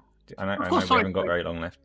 Just in terms of parallel services, so a lot of people look at Netflix and Disney Plus and various music streaming services, and this is again the amount of times that I say this. We always have quite Xbox-centric guests who are quite strongly in favour of these games being exclusive. So I always sound like I'm the other side. I'm not. I'm on the fence. I see it going either way. But if you look at rival services or equivalent services, so Disney Plus, HBO Max, massive subscription services that have ballooned in a very short space of time. They have some exclusive content, and most of their biggest content isn't exclusive. It's just an interesting parallel. If Microsoft are looking for examples in other industries, you look at HBO Max, Wonder Woman and Godzilla and all the rest of it, Mortal Kombat, they're day and date on the subscription service. They're not stopping people from getting them elsewhere. Yeah. You can go to the cinema, it'll come out on disc. Yeah. So if you're Microsoft investors and you're looking at how they're handling this, again, business cases you can present in either direction and make a really compelling argument. Consoles, the fan base is different, man. They're vested into a whole different. It's not even degree. an invalid point. So I actually agree entirely. The fan reaction has been really strong, and I do think there's a fair chance that that's going to factor into it. Yeah, and I think that's the thing. If you look at it from a pure business analytical mindset, I completely agree with you. But my thought is that they can't just be looking at it with a business mindset. They have to be taking in that fan element, that platform rhetoric. Oh, Xbox has no games, because then it will just turn into Xbox has games, but they give it to. It's a tricky one. I don't envy that team having to make that call. I certainly will be there either way for whatever happens. Regardless, you will get them day one on Game Pass, and that can be the differentiator because your subscription service will still grow. And yeah, if you're on PlayStation, you have to go out and spend $70 on a disc. That's the world you live in. But I don't know. I think at this point, Microsoft fans want this more than perhaps Microsoft do, and they're stuck between a rock and a hard place. Well said. I think that's true. What about Halo? Halo Infinite is going to be free to play. It's going to be absolutely massive online game. I was hoping you'd make it. Yeah, and so people are like, Did it release on PlayStation? Yeah, if Halo Infinite was going to be so gigantic, if you wanted to make it bigger, make it like Fortnite, put it on everything. Yeah. But that's just not how. You don't just look at that at a single metric and base all of your business off of it. John's absolutely right. They have to look at the optic of how the platform looks. And when you go to the store to buy a console, you have to make decisions about what it offers to make you buy it. And that's why exclusives have their importance. Now, the problem with exclusives is they only sell 10 to 20% of the console owners, but it might be a reason why someone buys a console. So then you loop around and say, why are they putting these games on Steam? Steam is different, man. Well, because there is a correct answer. I think we're going to get it. Go for it. Because the reason they can put these games on Steam is because you are still within the Xbox. No, that's the wrong ecosystem. answer. Why is it the wrong answer? That's not the wrong answer. Because you still log into Xbox Live. You still log into your Xbox Live account. And if you think Game Pass isn't going to come to Steam, it will. Okay, I agree with you on that. Okay, so Steam, the argument, you still log into Game Pass. That's the same as if they put the games on PlayStation. Okay, you'd be logging into Xbox Live if they put them on PlayStation. So that's not a differentiator. I don't think PlayStation would ever let you. They already do on Minecraft. Not Game Pass. Definitely not Game Pass. This is different, but this is in the future. You're looking to the future. Okay. So you've been able to get Microsoft games on Steam for a long time before, and you're absolutely right because Steam allow EA subscription services and things like that. So I agree with you that Game Pass is going to come to Steam down the line. The correct answer was that the PC gaming space has just been a really hard place for Microsoft, and I think they put them on Steam quite reluctantly because they've tried and tried. They've tried to get any kind of grounding there, and they failed miserably. So that's the correct answer. But in terms of the PlayStation Steam, they're more similar than people kind of acknowledge. Because it's almost the same royalty, it's the same kind of licensing setup. It's very, very similar. You can get your games on Steam. You don't need to get Game Pass. It's so people different. say it's the same ecosystem. It's not different. It's exactly the same, except that Microsoft have already tried and failed on the PC space before. That's the key differentiator. Yeah, PC gamers hate the Windows Store. Yeah, sure. And they're right to, because it's a piece of shit. But do Microsoft want to give 30% of everything that they would make on PlayStation to PlayStation, their competitor? I don't think that's an issue. 30%'s a lot. I wouldn't want to give 30% of my money to someone I was against with in business, but no, I wouldn't. I want to shout out the 300 plus people who are watching us. Yeah, boys, we're starting to grow, man. Yeah. Maybe I can retire. No, thank you so much. Please smash that like button, guys. We have a couple more topics before we wind down. We could go on for ages. We tried to keep it under the 2-hour mark, but oh shit, don't you have to go, John? I do have, funnily enough, my own podcast to record. I have a guest today. I'm having Sean Labs from Forge Labs on the Zero podcast today. Very kindly agreed to join us, but I can be 5 or 10 minutes late. So go on, get one more in, and then I'll have to bounce. All right. Okay. Cool. I was going to talk about Xbox making inroads in Japan, but we can sacrifice that topic for the final one, because that's this is the one that's kind of summing up everything what we've talked about, which is the future of Xbox. And I wanted to go ahead specifically about regions like the US and the UK. Can Xbox reclaim them as prime territories? Colt, do you expect them to do that this gen? Yes. Big. Oh shit! I mean, at one point this would be stupid or crazy to say, like, oh my god, what, really? That's not going to happen anymore. John, do you think it's possible this gen? Yes, I do. I don't think people are as beholden. I think last gen was the wrong gen to fuck up because digital became so prolific. But I do think that the value proposition, and this is where that Xbox Series S play comes in, is I've got friends that are only into PC gaming, but sometimes they do want to just hop on their console on their TV downstairs and just mong out. That's what they buy the S for, man. Exactly. It's for that much money, and with a game, and the fact that you can walk into a store in the UK, which we're all going to be going into recession after COVID anyway. £25 a month, I can have a console, and it includes Game Pass for 2 years, which means I don't have to buy a single thing. If you buy 2 Microsoft first-party games a year at $60 or 50 quid each, you've already paid for Game Pass, and you've got 300. Yeah, it's a no-brainer in terms of value, and that's where they can climb back that user base. Climbing back that user base, and then finally, just to sum it up, though, I think this is very controversial. You can hold me to this, but I think Xbox will, or at least in this gen, make the strides to become the market leader in the space. For a company that's been beaten 2-1. How can you say that, Gaz? You're such an expert. What's wrong with you?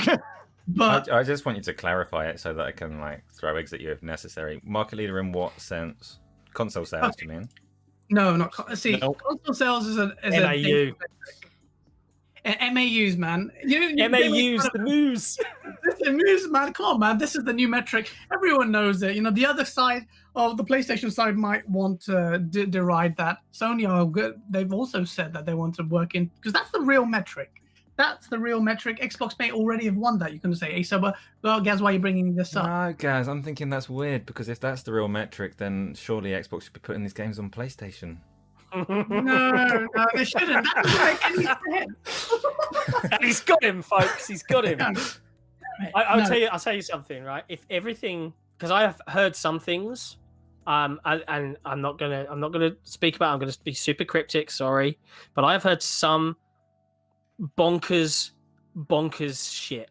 Right? Some absolutely no. Even me in my posh British voice, no fucking way. When I heard it. But if it does, if the rumor that I'm hearing is true and it does happen this year, man, you should be a stripper. It'd just be like Bethesda all over again. Bethesda all over again. It would be madness, and if it happens, but we'll see.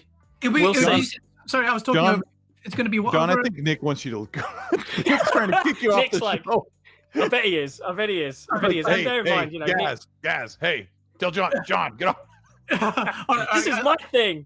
I'm the insider. No, Nick is the only insider in my heart. That's the truth. So you think it's going to be on the level of Bethesda thing? Look, I don't want people immediately start thinking buying a publisher, right? But I think it's going to be enough of an impact if it's true, right? And I know I'm speaking cryptically because what I don't want to do is say the rumor and then boom, it's all over websites and then I'm wrong and then it's all you suck.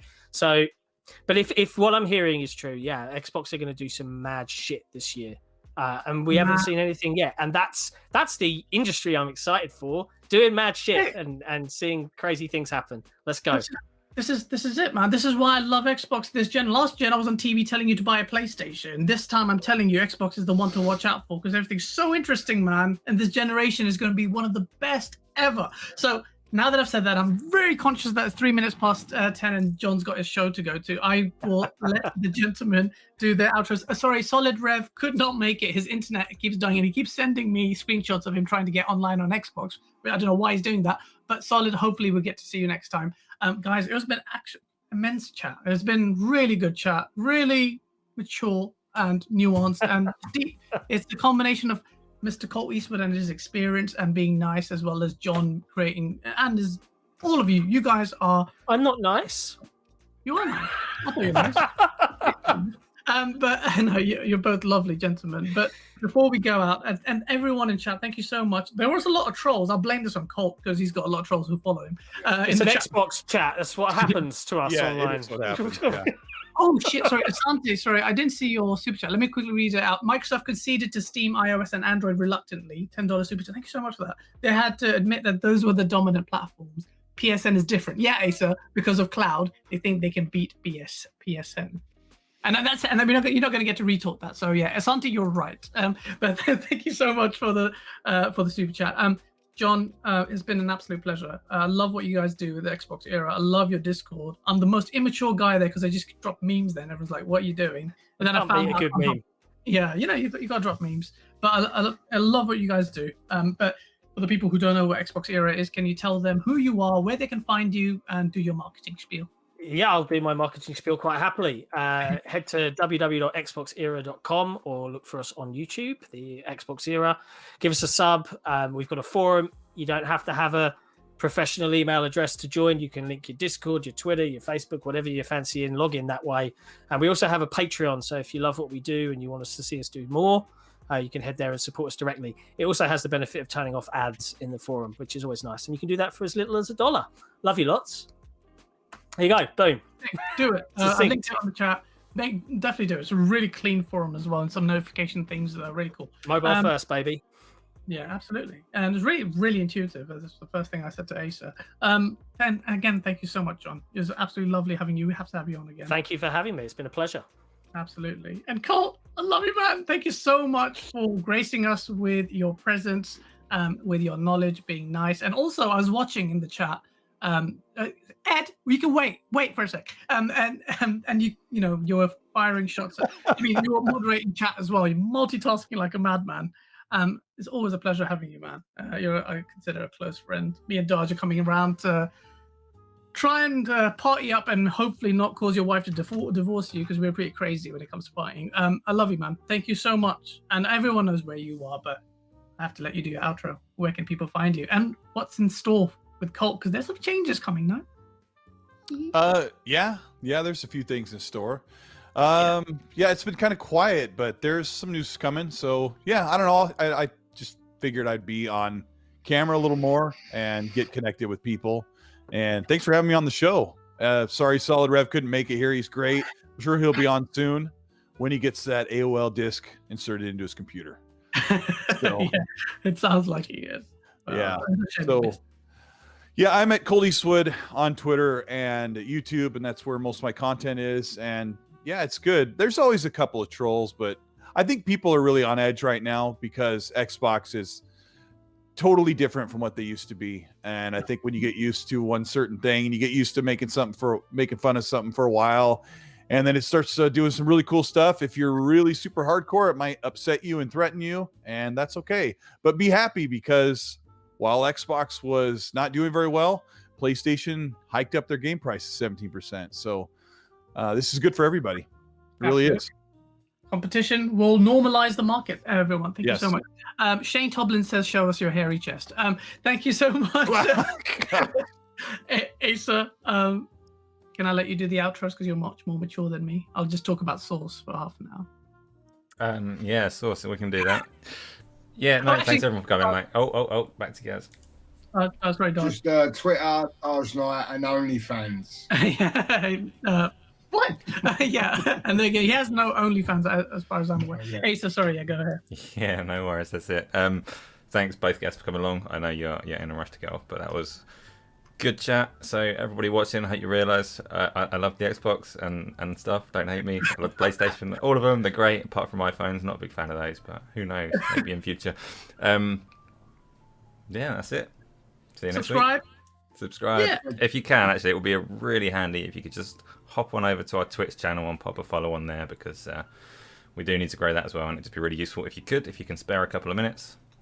But yeah, great stuff. Thanks for coming. Sick montage playing.